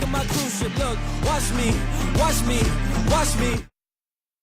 Just went viral. I got power, poison, pain, and joy inside my DNA. Kendrick Lamar going to be performing at halftime of the national championship game. He's got that loyalty inside his DNA. You get that royalty, and I love it. You can be humble. I like that. He rapped about it, so got to take it to heart. And LSU rallying during that last drive, capitalizing on the special teams muff by Notre Dame. And Darius Geis, there were some people that questioned whether he would play today or not, with him projected to be a first-round pick. The ball is loose. They got to get on it. They watched it bounce. It's fielded by the Irish. Finally, Durham Smythe, the tight end. It's like nobody saw it bounce there, Rod. Let's take a look, one more look at it. It was a high kickoff, and it's live once it goes more than 10 yards. Yeah. Now you saw one returner pointing, but you got to make sure you're yelling and screaming.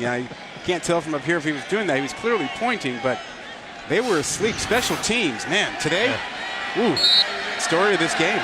And we have Ian Book in at quarterback to start the third quarter for the Irish. He led them in a field goal range, and the ultimate field goal at the end of the first half, pass complete to the tight end, Wisher. Quint? Yeah, it's not for this coaching staff not warning or pleading with their guys prior to that kickoff. The kickoff's going into the wind. Move up, move up, move up. Expect a short kick. And then you see the players react to it like, oh, that's your ball, not mine, your ball. And they let it land.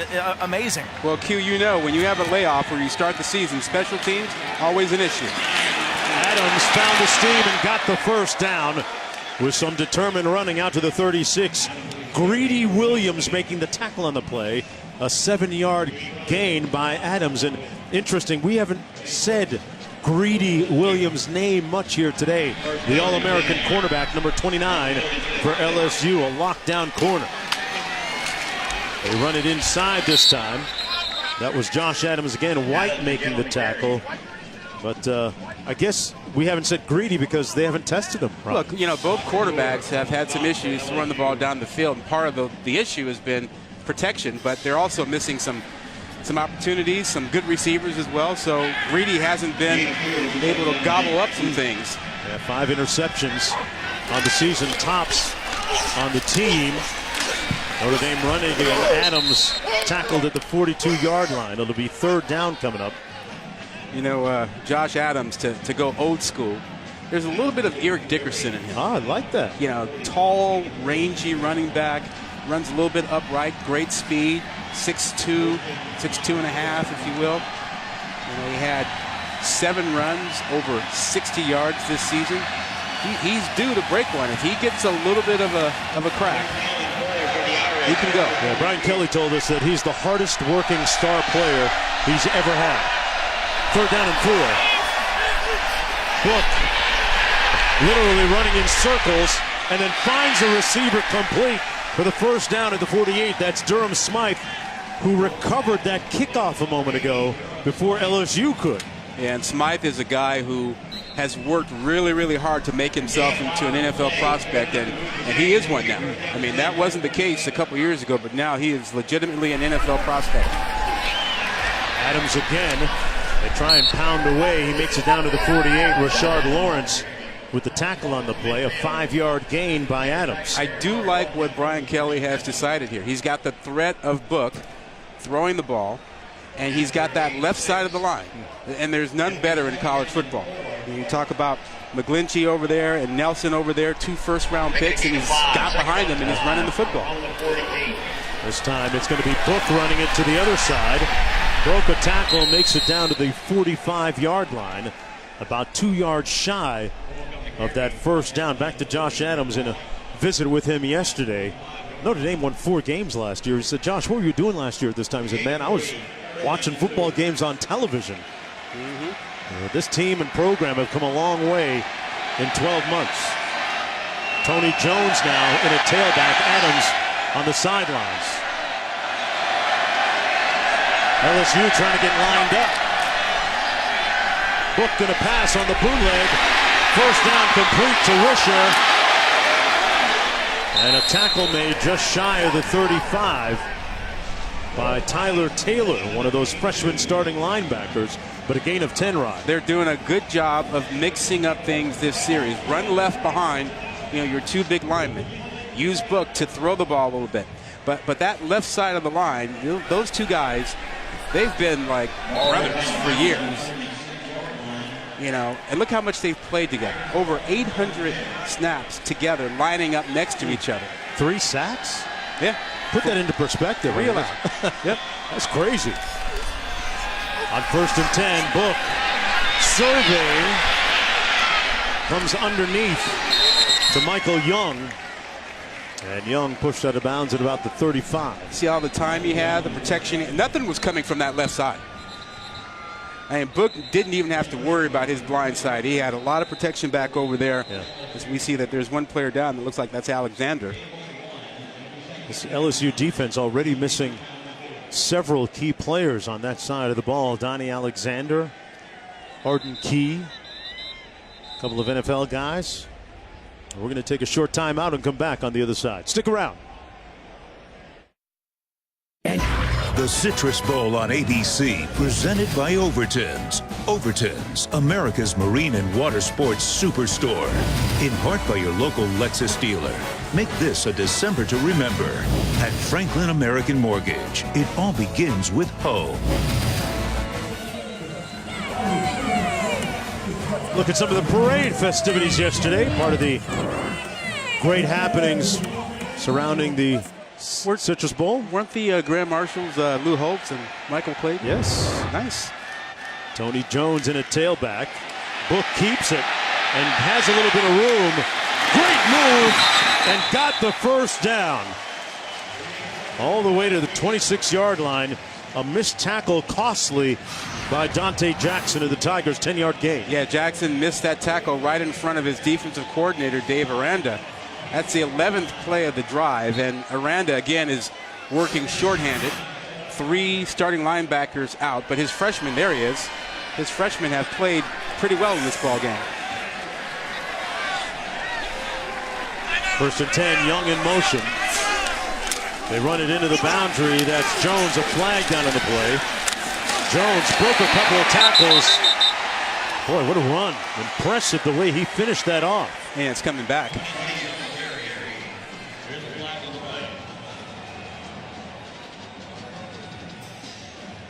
With Notre Dame missing a couple of receivers, Jones getting more action. Illegal motion by number 87 of the offense. He went in motion from the line of scrimmage. And Kelly is fuming on the sideline as he was sprinting down the sideline to the field judge. Said, I called timeout. Excuse me, the line judge. I called timeout. I called timeout. He was there. I was right behind him. He did, but the play was good. And he saw the illegal formation. He knew it. He wanted a timeout to avoid it. Well, they're going to move it back 5 yards, Q, and 1st and 15. Well, how much pressure does Aranda come with on 1st down here? Got those young freshman linebackers. Book got picked off. He tried to get a little greedy, and he got greedy at the other end. Greedy Williams with his 6th interception of the year. And a flag down at the end of the play. We just brought his name up, talking about how they hadn't tested him, and they tested him at the wrong time, Rod. Well, there's Book, and it's just an ill-advised throw. And nothing fancy about it. He recognizes it now, but it's too late. An illegal block in the back by number 40 of the intercepting team. The penalty is half the distance to the goal, and it's 1st down. Greedy Williams with the pick here. You see him at the bottom of your screen, sitting right there. And he's underneath Boykin, the route where he's trying to go, but Greedy Williams is sitting right there. Boykin is the deep receiver, and he's just not. You got to see the field, and it's harder for young quarterbacks to see the field. It takes them time. He got the nickname Greedy from an aunt who was feeding him as an infant when he consumed some 3 bottles of formula in an hour. Is that a lot? Hey, man. I remember Similac days weren't that long ago, Rod. That's a lot. That's a lot, huh? Okay. Greedy Williams with his 6th interception of the year from the Shreveport area. Plays for his brothers in Northwest Louisiana. Led the SEC in interceptions this year. 3rd team All-American. Is there a better nickname in college football? Oh, I love that. Chark in motion on the jet sweep action. They give it to Geis. Nice little sidestep move and falls down to the 14-yard line. Cassidy, what's good? All right, Mark. Outback Bowl getting interesting. Michigan and South Carolina. Jake Bentley, 53 yards to Shi Smith to put the Gamecocks up 23-19 after scoring 20 straight points to take their first lead. This game over on ESPN2. Mark, Rod. All right, Cassidy. Meanwhile, Etling has hit 10 of his last 13 passes. Well, and this is a big 3rd down if you want to get out from the shadow of your own goalpost and have some field position. Chark in motion. Now at the top of the screen. Etling looks the other way. And he's sacked back to the 7. Big play by the Irish defense. A couple of the guys there. Okwara, the first. He was joined by Niles Morgan.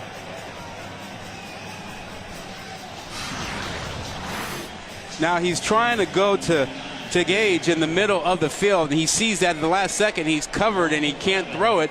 No time with the pressure. Good job out of Notre Dame bringing a little extra heat. Well, Quint told us that Morgan lost his captaincy before the game because of an in-house issue, but he made a nice play there. Fair catch at the 49-yard line by Chris Fink, and the Irish will have good starting field position on LSU's side of the field when we return to Orlando.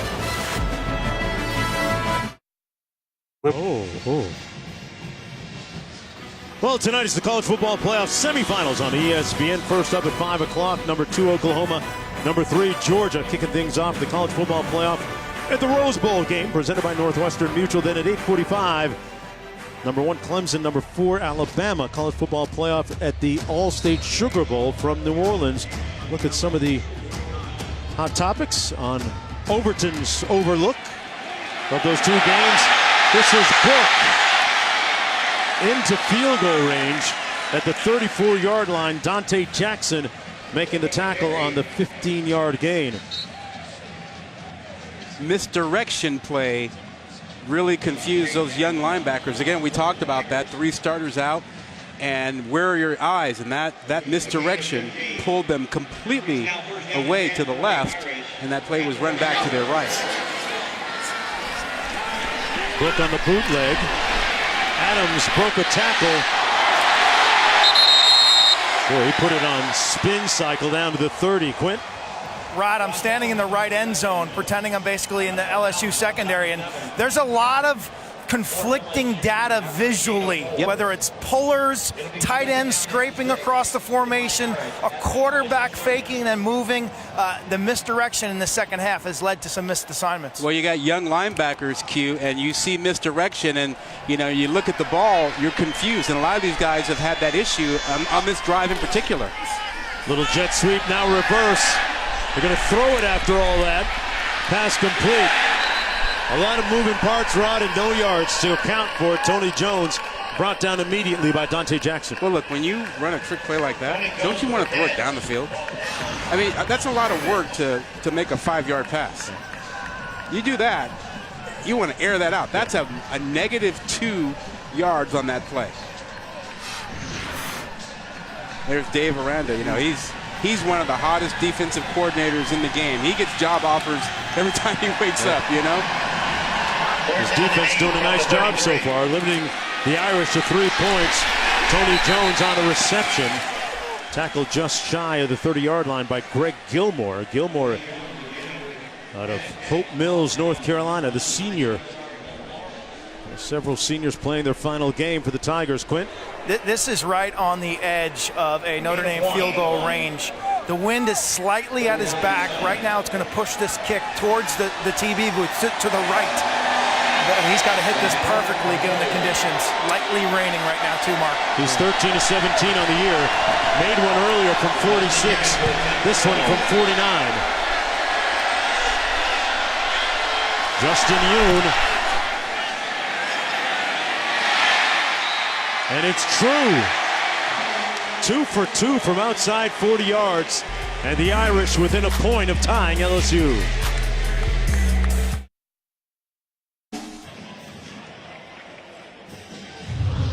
Welcome back, everyone, to the Citrus Bowl presented by Overton's. Part of Capital One Bowl Mania. LSU leading Notre Dame 7-6 in this, the 12th edition of these two teams banging helmets. Last time they met was the Music City Bowl back in 2014. The Irish winning on a last-second field goal.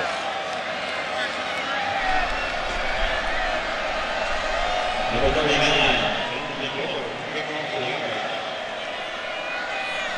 Mike Edwards-Helaire back deep for the Tigers.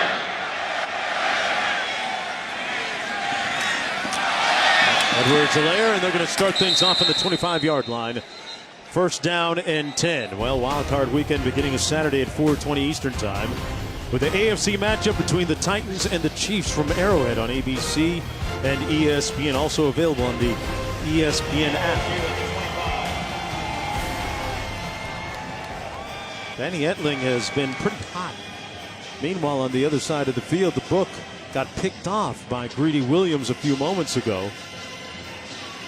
And got to wonder now, he's going to be the guy probably the rest of the way for the Irish. Well, maybe. We'll see. I mean, long way to go. First and 10 for Etling.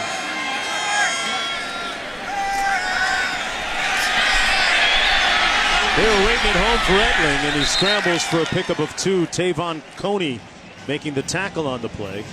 You know, Jonesy, we've had guys play in this ball game, and a lot of discussion about guys skipping bowl games. And Q, I'm curious, how do you feel about guys playing in this game and having played so much? Well, quite honestly, I was surprised. I really thought after being injured and missing some practice time that he'd come out, warm up, and probably not play. And if he played, it might only be for that first quarter. But I am really impressed with the intangibles I'm seeing from Darius. Averaging 5 yards a carry, 60 yards total. Picks up a few on this. And Rod, if I'm a first-round pick, I've shut it down already. That's just life when it comes to football, the amount of hits that you take. Well, Leonard Fournette did that. You know, and Josh Rosen may have had the most mature statement about this. You know, a lot of people bash those guys, but some of them have to realize that some of these guys have families. Some of these guys have kids. Some of these guys really have to support the people around them.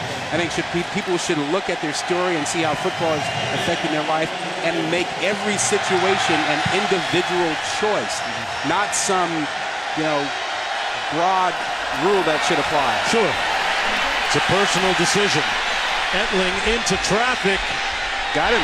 And caught at the 42-yard line by Foster Morrow. What a grab. He is a really good receiver at 6'5", 261. He's made plays like this all season. Ball secured. Leg in bounds. That is a 26-yard catch. Williams in a tailback on 1st and 10. And now they're going to look at this. LSU tried to get up on the line. Let's go back to that Darius Guy situation. And if you're a first-round pick, there is a bit of a dilemma when it comes to the previous playing or play not. is under further review.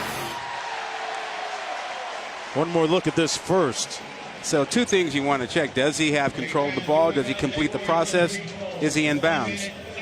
Looks to me like he probably is in bounds there with some, that underneath leg. It's the left leg. He gets foot down. He gets shin down. It looks pretty good to me.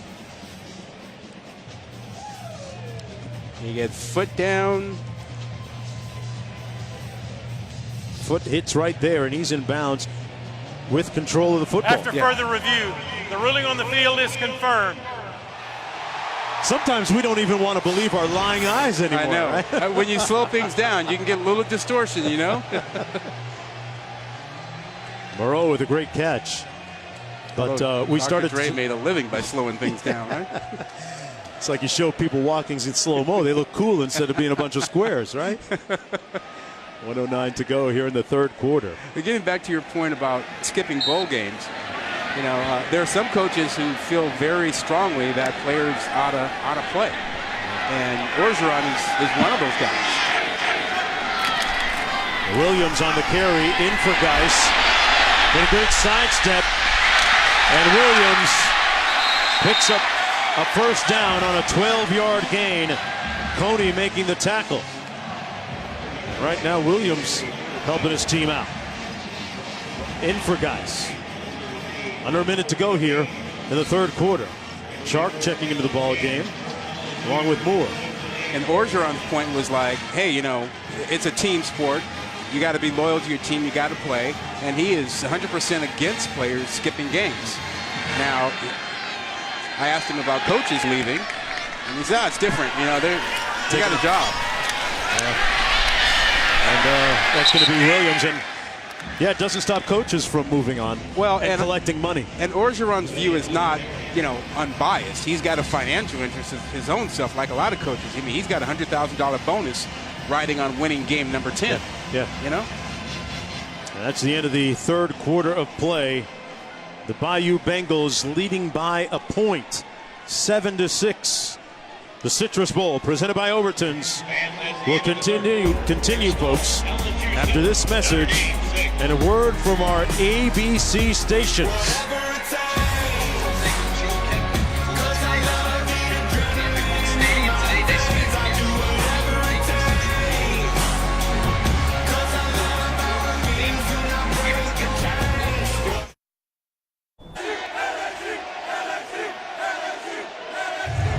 Back for the start of the fourth quarter of the Citrus Bowl, presented by Overton's, the 72nd edition of this game. LSU leading by a point going into the fourth quarter. They've got the ball on the 31-yard line. Mark Jones, Rod Gilmore, Quick Kesnick down to the field. LSU's had issues on field goals today, and they're on the fringes of field goal range with some decisions here now. Yeah, I think it becomes two-down territory for them and maybe not think about the field goal. But the real first order of business is protecting Etling. They've had trouble with Notre Dame's pressure. On second down and 10, and we don't even get a chance to snap it out of the timeout. We have a penalty against the Tigers. A false start by number 77 of the offense. It's a 5-yard penalty, and it's still second down. Hey, what about the job of Danny Etling today? Has been very efficient, 13 of 21, 175 yards. Rod, the good news is he hasn't thrown an interception. That's a win today, right? That's his game. I mean, he takes care of the football. He only had 2 picks during the season. And he's run it occasionally when he needed to. And he's managing the game the way they want him to. Second and 15. Moore in motion. Back across the formation. Chark with the catch at the 24-yard line. About 3 yards shy of the first down. Another ball to the outside. And again, that's where they're going. And as a defensive back, when a quarterback rolls your way, you figure there's only one place he can throw that ball, outside. So you need to go outside. It's so hard for him to throw back across the middle. So you feel that roll to your side, you think outside and deep. You don't think about inside passes.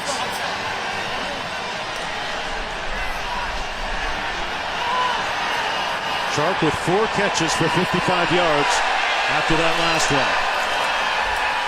Etling got hit hard right at the first down mark.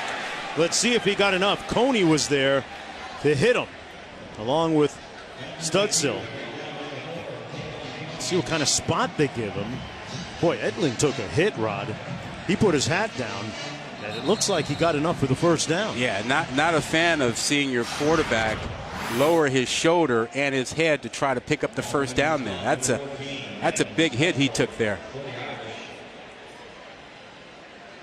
And this is likely Etling's last start at quarterback in football.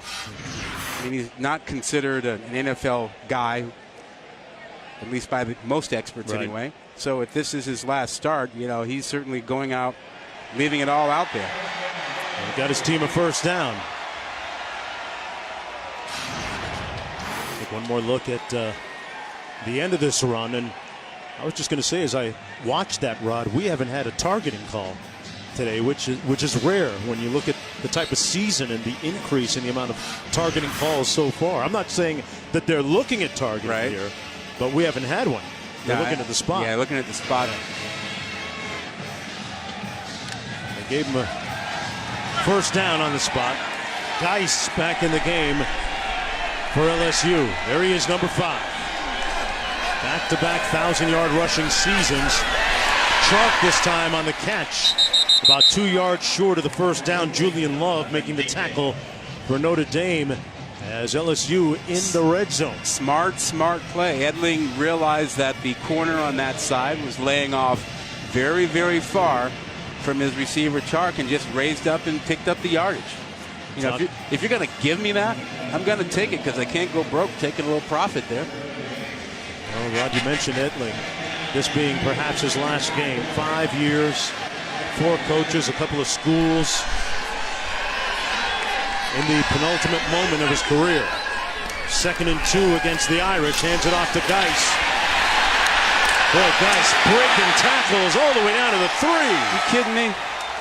Invariable, inexorable effort by Darius. Guys, he ran through and over Greer Martini. He's dishing out punishment. The cutback and then lower the shoulder. Watch the leg drive. He is so strong, so powerful in his lower body. He doesn't go down. Just watch him carry people here. The drive, he continues to drive. Again, he's an angry runner. Self-described angry runner. First down and goal. Dice again. Tried to get airborne, lunging for the end zone. No call. They're going to spot it short now. About a foot before that goal line. And Guy's got his little strut on right there. He's ready to get it one more time. Second and goal coming up. Give it to him again. Got to.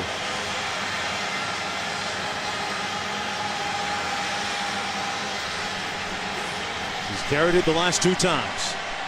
Second and goal. Moore in motion. A great lead blocker. Guys, stoned. Stopped. Tranquil at the 2. And now it's third down and goal. They've had issues kicking field goals. Got to figure they go for it. 4 down territory, Rod? Absolutely. They figure you got 2 plays down there, Q. Quarterback run is an option here with Danny Etling. Potentially bootleg. Deceptively good runner around the goal line. You take the ball away from Geis in that situation. I'm giving it to Geis. Third and goal. Etling. Geis. Touchdown, Tigers!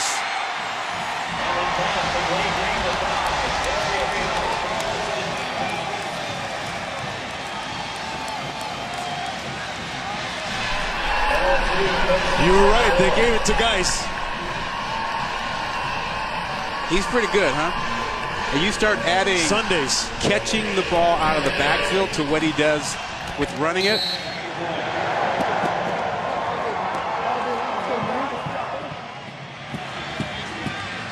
The second touchdown of the day, the extra point good, 8-point lead for LSU.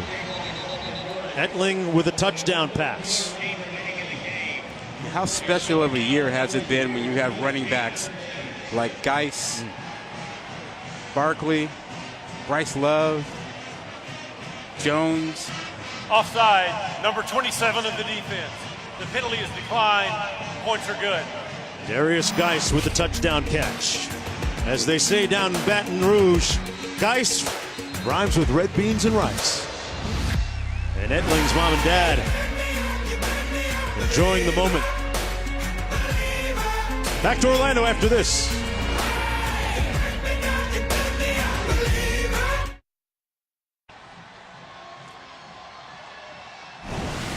Let's take a look at our Pacific Life game summary. Some of the pertinent numbers so far. And that was an impressive drive by Etling in the third quarter. Pardon me, in the start of the fourth quarter a moment ago. 16-24 overall. A couple of touchdown passes. Book 10 of 13. And with Notre Dame about to get the ball here, Rod, what do you make of what's transpired here today and the dynamic between Book and Wimbush the rest of the way and beyond today? It bears watching. It may not just be an issue for the second half. It may be going into 2018. Let's go back to Cassidy in the studio. Thanks, Mark. Let's go back to the Peach Bowl. Tied at 20 until Mackenzie Milton finds Drejix Nelson. An 8-yard score to give the Knights a 27-20 lead in the fourth. This win over on ESPN. Mark, Rod, back to you. All right, Cassidy Etling getting a little breather on the sidelines after moving his team downfield 75 yards on that last drive.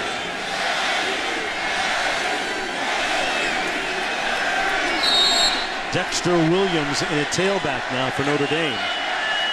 Ian Book in a quarterback still. Wimbush has not played in the second half. Toss into the boundary. Hard running by Dexter Williams out to the 30. Rashard Lawrence making the tackle. Well, you made the point about Wimbush. There he is on the sideline. And again, that was your starter all season long. And in this ball game, he's been replaced by Book. And Book has taken over, 10 of 13 passing, and he's been the leading rusher for Notre Dame now. Book hands it off. This is Williams again, darting into LSU territory, and a first down to the 39. Yeah, he's starting to eat a little bit for the Irish, a 31-yard pickup. Yeah, watch the offensive lineman on the right side pull. You got a little counter going. He didn't even wait for the block. He had one of his linemen coming around too slow for him. That was Tommy Kramer. He's like, I'm not waiting. I'm getting out of here. And he saw the lane, and he hit it. Josh Adams watching this one from the sidelines right now. Book off the play fake. Nowhere to go, and that might be grounding. Good heat by Devin White. Didn't see a flag on the play. Devin White's had a big game.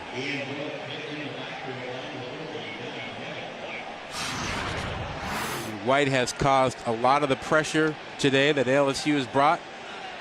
Shows up here. It looked like they got a part of his arm, and yeah, now they're going to. Grounding by number 12 of the offense. The pass did not get to the line of scrimmage. It's a loss of down. It's third down. Yeah, I had said that should be grounding. Second down.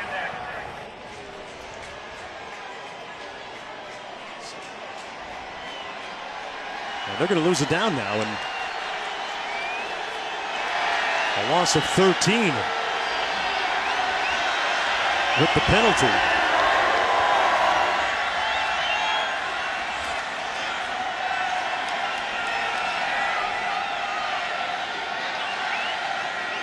Brian Kelly certainly not happy with the call on the sideline.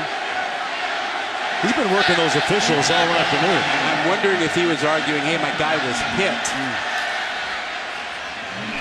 There's Adams, who's back in the game, and Josh Adams tackled by Lockachar. And, if that's Brian Kelly's argument, he's like, you're flagging my guy for grounding when he had a guy in his face who hit him and prevented him from throwing the ball, beyond the line of scrimmage. I mean, I think that's what Brian Kelly is probably saying to the officials, that my guy got hit. 3rd and 19. Book taking a shot. Caught at the 20-yard line. Wow, what a grab by Boykin. And what a throw. Thread the needle between two defenders. Look at the touch. One guy deep, one guy shallow. He gets it over Greedy Williams, drops it right in. Book keeps it. And it's going to be first down and goal from the 9-yard line. Book with another spirited run to pick up 10. Are we seeing a changing of the guard at quarterback that sets up for 2018 for Notre Dame? Yeah, Wimbush is the 4-star recruit. The starter, but not the guy right now. 2nd and 1. Adams gets the first down. Now it's 1st and goal. Divinity Jr. making the tackle for LSU. Look, Brian Kelly has, been known for using multiple quarterbacks, for being demanding of his quarterbacks, and he's demanding better performance, better production out of the quarterback spot at Notre Dame, and I suspect their spring practice will be competitive. He was glowing in his praise for Wimbush coming into the game, but sometimes things don't translate from practice to game time. Book, he's not going to outrun anybody on LSU's defense. Brought down right near the line of scrimmage by Jacob Phillips, a true freshman from Nashville. Yeah, Phillips, 2nd and goal. 6'3", 237, was Mr. Football in Tennessee of the Class 3A division. They got some guys, some dudes at linebacker for LSU. Look, they get off the bus and you go, that's what a team is supposed to look like.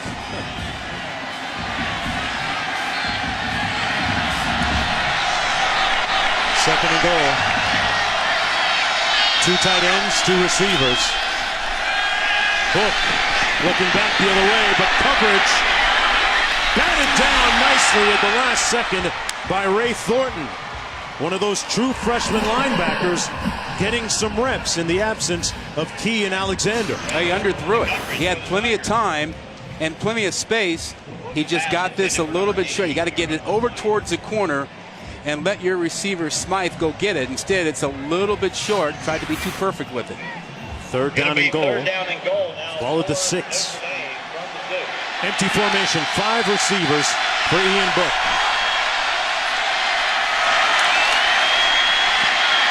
Nobody open. Into the end zone. Touchdown Notre Dame. Michael Young.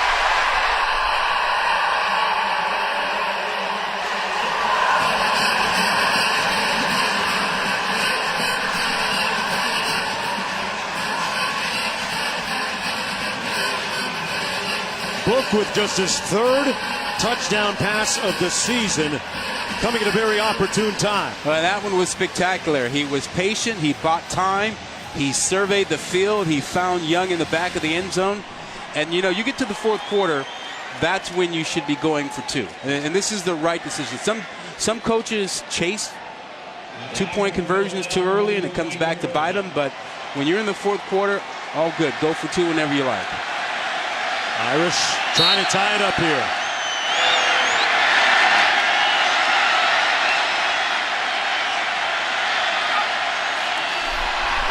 On the shovel pass, Adams. He got in. No. It looked like he got in. They're going to mark him short. No signal. And no, they don't get the 2-point conversion. Well, the Notre Dame players are walking off the field saying he was in. It appeared from this angle like he was in. Let's take another look. I'd be surprised if they didn't review this. Well, they will review. They review everything. They're looking at this. It's the ball. He's over. That ball breaks the plane. That breaks the plane from that angle. I wonder if the far side official couldn't see it. And Brian Kelly's got a good argument right now. Look for the ball. It's the ball breaking the plane. Let's take one more look. Not so much the body. Look for the ball. Find the ball breaking the plane, and it'll show up momentarily right here. That's the ball. Right there, it's over. And it's over. It's over. He's in the end zone. The ball's in the end zone. Yeah, that's what I saw from our vantage point. Now, I didn't hear a whistle way before then. No. And he's in right there. Yeah, he's in. Remember, you need conclusive video evidence. Walt, what do you think of that? We have Walt in the booth, our replay official. Yes, I believe they'll overturn this to a touchdown. One of the things that officials will do, the wing officials are the officials responsible for making the call, but if they can't see the football, they'll do what they did, which is charge in, find the ball, and when they did find it, it was in the field of play. Gotcha. This is really one of the reasons why we've got instant replay. I believe this will be reversed and the 2-point try will count. Makes sense. That's an interesting dynamic, Walt, that they have the wing officials responsible and then they come in and just look for it afterwards. Those are the 2 officials that have to rule on that. And when they can't see the ball, what they're taught to do is to come in and find the ball, and it is wherever it is. At that moment? At that moment when they find it, yes. All right, it's not their job to speculate that he may have gotten in. But that is what replay's role is to them review the play. Walt Anderson, our official in the booth, and after here's the call. further review, the runner broke the plane of the goal line before he was down. It's 2 points. And with that, we're knotted at 14. Adams got in. LSU shrugging their collective shoulders. Good finish coming up, folks. Stick around. Happy New Year. The Citrus Bowl on ABC, presented by Overton's. Overton's, America's marine and water sports superstore. In part by Pacific Life. Experience the power of Pacific. And Burger King. Mix or match 2 of our favorite sandwiches for just $6. Geis with a couple of touchdowns. Notre Dame tied it up a moment ago on the 2-point conversion as we take a look at the Bowl Challenge Cup. Brought to you by Progressive, the Big Ten Conference out there slaying right now, Rod Gilmore. You know what? I think you ought to get more points for winning a New Year's 6 and January 1 bowl game. You ought to get bonus points. Why? Well, they shouldn't all be equal. Not all games are created equal. So you think? No, they're not. They're not created equal. You're right. What, a half a point? A quarter point? Oh, big points, man. Loose ball! Big hit! As Clyde Edwards-Helaire just got to the kickoff in time and then got rocked by Jonathan Jones. The special teams really have been an adventure most of the afternoon, and that ball almost became available to Notre Dame, and a big hit there. But Jones been looking at the ball. He might have caught it first. He had a shot. It was close. First down and 10, 7:48 to go. The last time these two teams met was in Nashville several years ago. Notre Dame winning on a last-second field goal. This one appears destined to the same type of frenetic ending. A little counter, Geis. Good shake across the 30 to the 31-yard line, setting up second down and 2. He is so quick, and he's got a nice little dance, little shimmy here. Right there, a little juke. He made something that looked like nothing into a 5-yard, 7-yard gain. There is Geis gained 1,153 yards this year. Go back to last year. He was Leonard Fournette's backup and ended up leading the SEC in total rush yards. Geis picking up the first down, and what a great story. A young man whose life was stricken with tragedy early. His father passing away when he was 6 years old, and he's turned it all into a positive. Quint? He has been the man of the house since he was 7. His mom, Beulah, working multiple jobs. He's got 2 siblings, and likely today playing his last game as an LSU Tiger, but he has shown the eye of the Tiger with his competitive spirit today.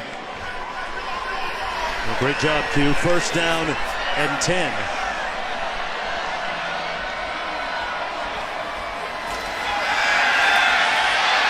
Etling caught at the 49-yard line. Sullivan and Etling took a big hit, but bounces right back up. A gain of 14 on the play. Yeah, don't question his toughness. I mean, that's the second time today we've seen Etling stand in there and take the big hit that he knows is coming. He knew it was coming, and he knew that he had his receiver, Sullivan, crossing, and he had to buy him some time. Well, he bought some time, and he bought a big hit. First down and 10. 6:15 to go, clock running. LSU and Notre Dame each with 3 timeouts. Geis stopped up at the 47-yard line by Jerry Tillery. Well, Tillery was the first to get there, but Coney was also there. Coney is having a day. I mean, that was the 16th tackle he's been involved in. He's got 7 solo tackles. You talk about a guy playing his heart out. Yeah. I mean, he's getting it done. Great story from a guy who wasn't starting, and now to maybe their best linebacker. Became comfortable in their system. Brian Kelly feels good about the first coat of paint that they put on this defense at Notre Dame. Etling. Oh, that's going to be a flag. Down. That should be a flag. I'm not so sure that he was hit or that the defender couldn't slam on the brakes in time, Rod, and ended up running him over. I thought he was hit out of bounds, and it's a safety issue. Here's another look. Well, watch how far out of bounds he is. Now he's pretty much dead there. Now he's out. Look at that. Oh, he's 5 yards out of bounds. And he's trying to go out of bounds. He's way out of bounds, and then there's the hit. And that's so dangerous. Yeah. You know, you want player safety. That's got to be flagged. Notre Dame might have gotten away with one there. From the 42, first and 10, 5:01 to go. And LSU is going to call a timeout. Both these teams looking for their 10th win of the season. And for Ed Orgeron and LSU, their 7th win in their last 8 games.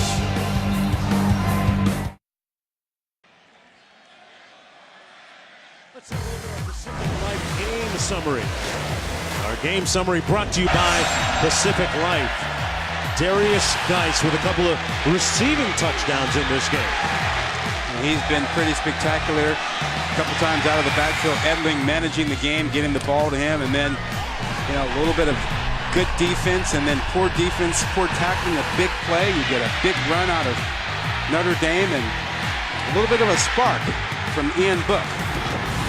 That was our game summary brought to you by Pacific Life.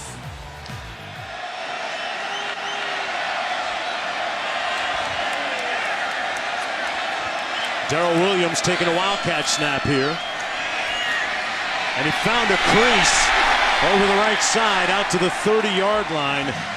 You see an example of them being a formation team, right? Well, you see the shift. They go to the right side, and all of a sudden you got an extra couple of gaps over there, and then you pull another blocker to that side.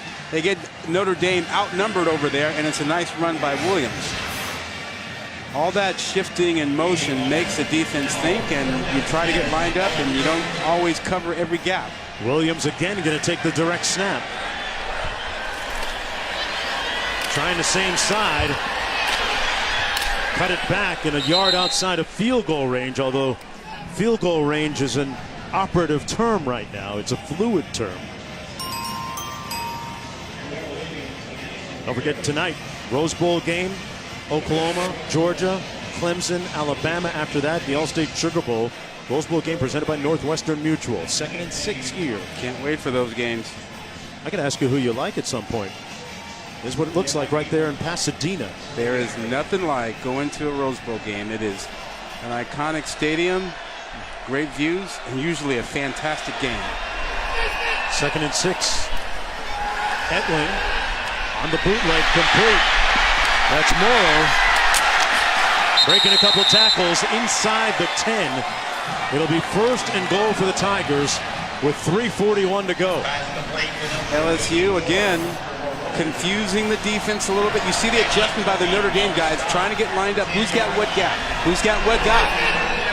Just enough to create a little confusion. Nobody has more. Boy, when you can't plant your feet and play defense, it makes a difference, doesn't it? Well, when you're thinking instead of just playing, it's a little harder to play. Geis in the ball game, 1st and goal. What a second half for Danny Etling. 9 of 11. And you always got Geis back there. Picks up a yard. Stopped up by Jonathan Bonner. 2nd down and goal coming up for LSU, who has 2 timeouts remaining. Looking for their 10th win of the season. This season turned around in the wake of that devastating loss against Troy. They had a players-only meeting. Some of the voices that voiced their opinions impassionately, Morrow, Williams, White, a few others, and then they had an Atlanta Falcon player, former player, come in and talk to them about how they got it back on the rails. This is Geis. Down to the 5-yard line, moves the pile to the 3. Talking about Duke Riley, who came in to address the team. 3rd and goal. It's a good timeout call by Notre Dame. They need to preserve a bit. They need a play when we come back. Back here, we're knotted at 14. LSU, 3rd and goal coming up. Don't forget tonight on ESPN, it's the Rose Bowl game presented by Northwestern Mutual, followed by Clemson, Alabama in the All-State Sugar Bowl. Baker Mayfield of Oklahoma taking the field to warm up a few moments ago. Oklahoma in the house, taking on Georgia for the first time. And the American Bulldog in the house. Georgia ready to go as well. Back here, 3rd down for Danny Etling. Remember, Geis has caught 2 touchdown passes already. The inside shuffle pass. Geis.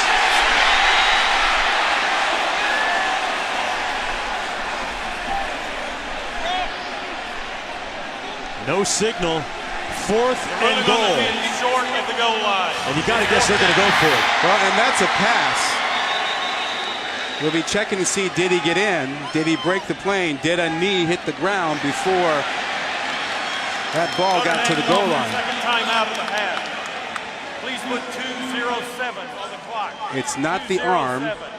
It's the ball, and it's also looking for the knee or a body part that was down. There's one more look at it. Geis down apparently there, and there's that ball across the plane. No, not in that angle. It's not across the plane in that angle. Nope. There's the ball there in his right arm, and yeah, it's short of the goal line. Yeah, from that angle. Darius Geis inches short of his 3rd touchdown of the ball game. And Rod, we've chronicled the fact that they've missed 2 field goals. They got to go for it here on 4th down. Yeah. You would think, but instead. Well, and Notre Dame's had to use 2 of their timeouts to stop the clock, Q. Jack Gonsolin and LSU, they've missed 2 field goals today. Earlier, Connor Colton missed a chip shot from this exact location, right hash. Gonsolin for the lead. And he knocks it through from a sharp angle. So with 2:03 to go, Eddie O, the head coach, says, field goal? I don't have a problem with it. 17 yards out. We're going to stay right here. You got to believe that that sideline for the Tigers did a huge exhale after this kick. Yeah, no field goal has been a gimme for LSU today. And that one was timely.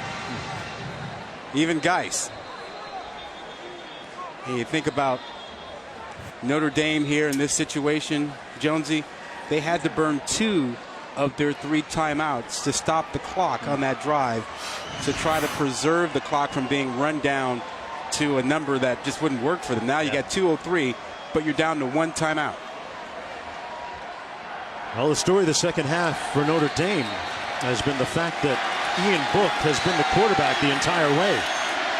But don't you have to feel for Wimbush, though? Yes. You're the starting quarterback all season long. You get to this bowl game, and now you've got an issue about your job. Sanders on the return for the Irish. Out to the 27-yard line, back to Cassidy in the studio. Thanks, Mark. Back to the Peach Bowl, UCF and Auburn. Jarrett Stidham picked off here by Shaquan Burkett. 45-yard pick 6. Auburn just responded. UCF is up 34-27, though, over on ESPN. They're still looking to finish the season unbeaten. Coming up at 5 Eastern on ESPN, Baker Mayfield and Oklahoma taking on number 3 Georgia. You can see that game also on the ESPN app. Mark, Rod, back to you. All right, Cassidy, big finish here for Notre Dame. 1:59 to go, 1 timeout remaining. Remember, he had a nice 2-minute drive right before the end of the first half. A field goal to tie, and it'll be 2nd and 10 after that bounce pass incomplete. Well, remember, they met several years ago in Nashville in a Music City Bowl, and this is how it ended. Notre Dame and LSU battling right down to the final possessions and ticks of the clock, and that proved to be the game-winning field goal for the Irish. 31-28. They've won 6 of the 11 meetings between these teams. Book caught at the 45-yard line by Chris Fink. His first reception of the game is an 18-yarder. LSU playing zone coverage on the back end. They are normally a man-to-man team. They're giving some looks for Book down the field.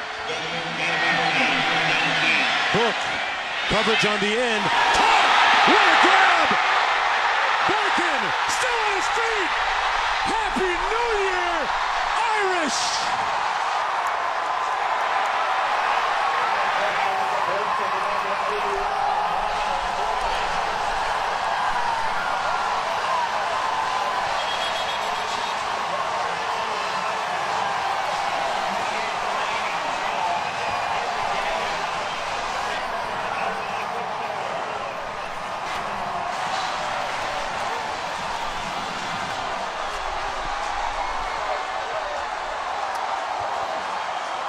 Jonesy, Boykin is 6'4", 225, working against Jackson, and he throws him off here, but in the process of throwing him off, did he step out of bounds? Looked good from that angle. Yeah, sure did.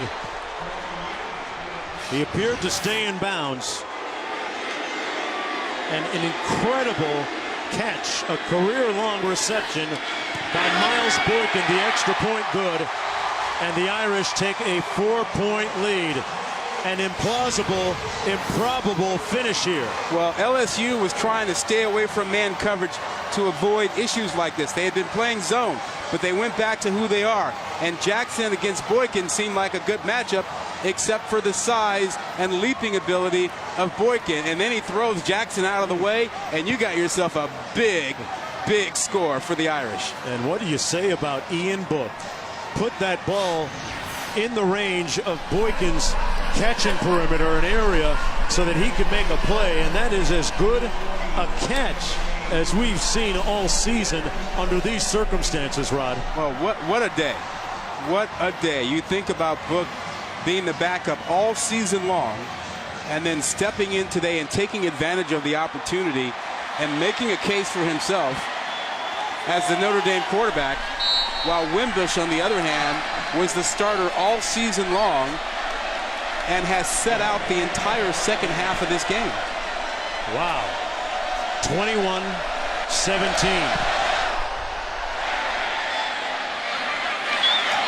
Down to the 10, Edwards-Helaire. And he's going to be stopped up short of the 25 at the 22-yard line. LSU has 2 timeouts remaining with 1:20 to go.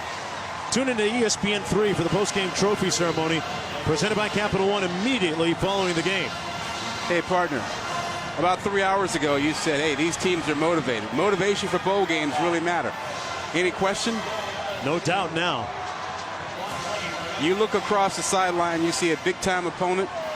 You see things that you want to get done, like 10 wins. And we've had a crisp, hard-hitting, enthusiastic game with guys like Geist playing. It's been phenomenal. As good as it gets. Still time for Danny Etling. That pass complete to number 10, Chris Fink. Now they're going to say it's out of bounds. He was out of bounds. Second down coming up. Well, they're sitting on 2 timeouts. They have plenty of time. Now, when they protected Etling, he's made Notre Dame really pay for it. And again, he's had a tendency to throw outside, the out route and the corner route. Notre Dame has not really jumped on those things yet.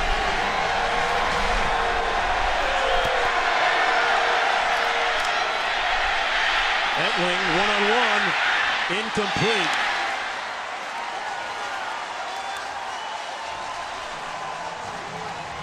Intended for Derek Dillon. Yeah, Crawford was over there in good position.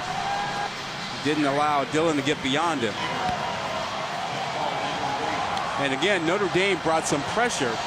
They are not sitting back saying we're going to be in prevent and let you dink and dunk your way down the field.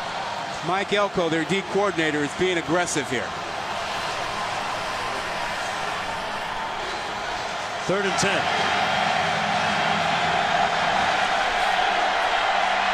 Showing pressure.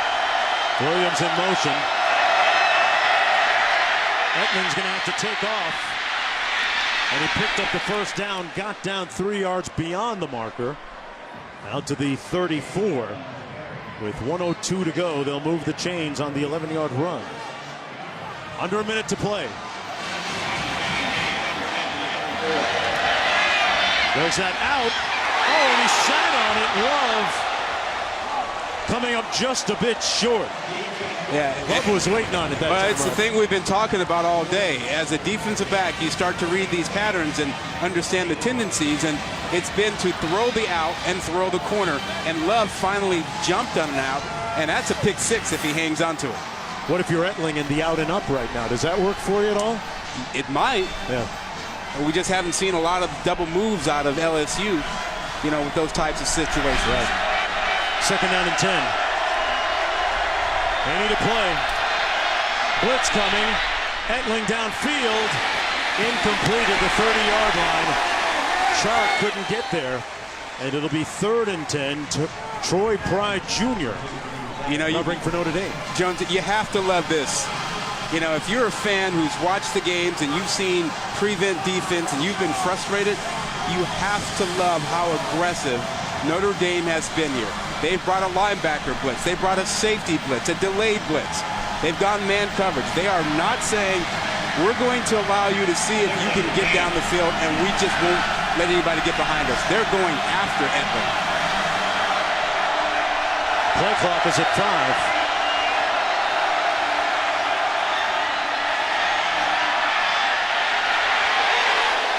Etling almost intercepted, intended for D. Anderson. And they are down to their last play. Julian Love there to break it up. Love and Pride have done great on the corner. Notre Dame switched it up, showed pressure, only brought 3. You're looking into the teeth of what he sees. 8 defenders. Hard to find a guy open. Good job by Notre Dame. Little cat and mouse, mixing it up, making Etling think about what he's going to have down the field. For Danny Etling, it's come down to this last play, perhaps. The Purdue transfer. He's played for 4 different coaches. Trying to stay alive. Little blitz coming off the edge. And they might have blown this before the play. It didn't help Etling, who ended up on his backside. Well, you get a false start, and he took a hit. Prior to the snap, a false start by number 77 of the offense. 5-yard penalty, and it's still 4th down. That's Sadiq Charles. They moved a little early. Look, the problem for LSU right now is Notre Dame can bring pressure. They have them really unsteady at this point, and you have to protect Etling. And this is 4th down and 15. You got to make sure he gets a chance to deliver the ball, so you may have to keep an extra guy in to protect him. 4th down. Incomplete. Notre Dame takes over on downs.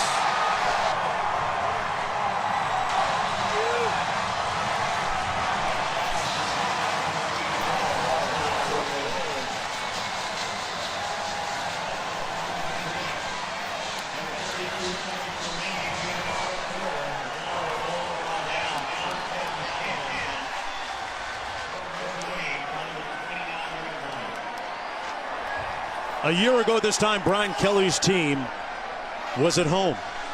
Disconsolate, disconcerted in wake of a 4-win season. Right now, they're on the brink of their 10th win of this season and well on their way to authoring one of the greatest turnarounds in college football this year. Look, this would be only the 3rd time in the last 10 years that Notre Dame will have had a 10-win season, but the 2nd in 3 years. And I can't help but think back to watching Notre Dame and Alabama in the championship game a few years ago, and the size difference was huge. Not any longer. This Notre Dame team looks a lot different than the one that lost a championship a few years ago.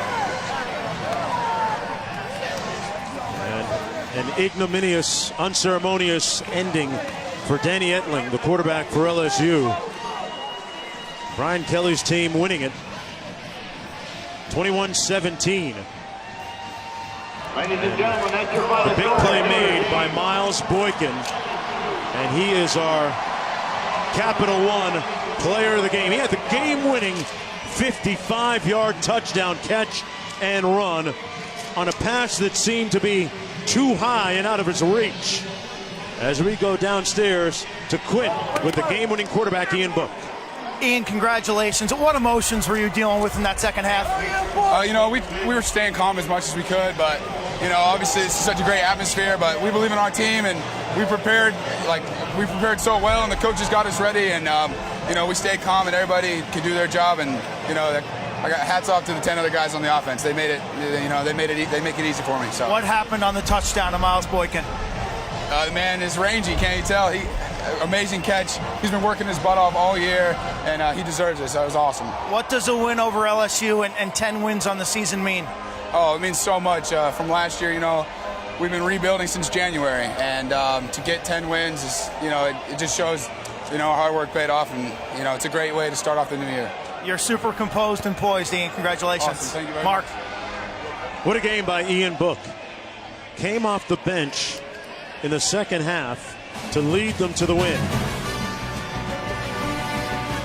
There'll be better days for the Bayou Bengals. Coney, a big game on defense. Coming up on 5 p.m. ESPN College Football Playoff of the Rose Bowl presented by Northwestern Mutual. For Rod Gilmore and Quinn Kesnick, I'm Mark Jones. Folks, Happy New Year. Thanks for watching. So long from Orlando.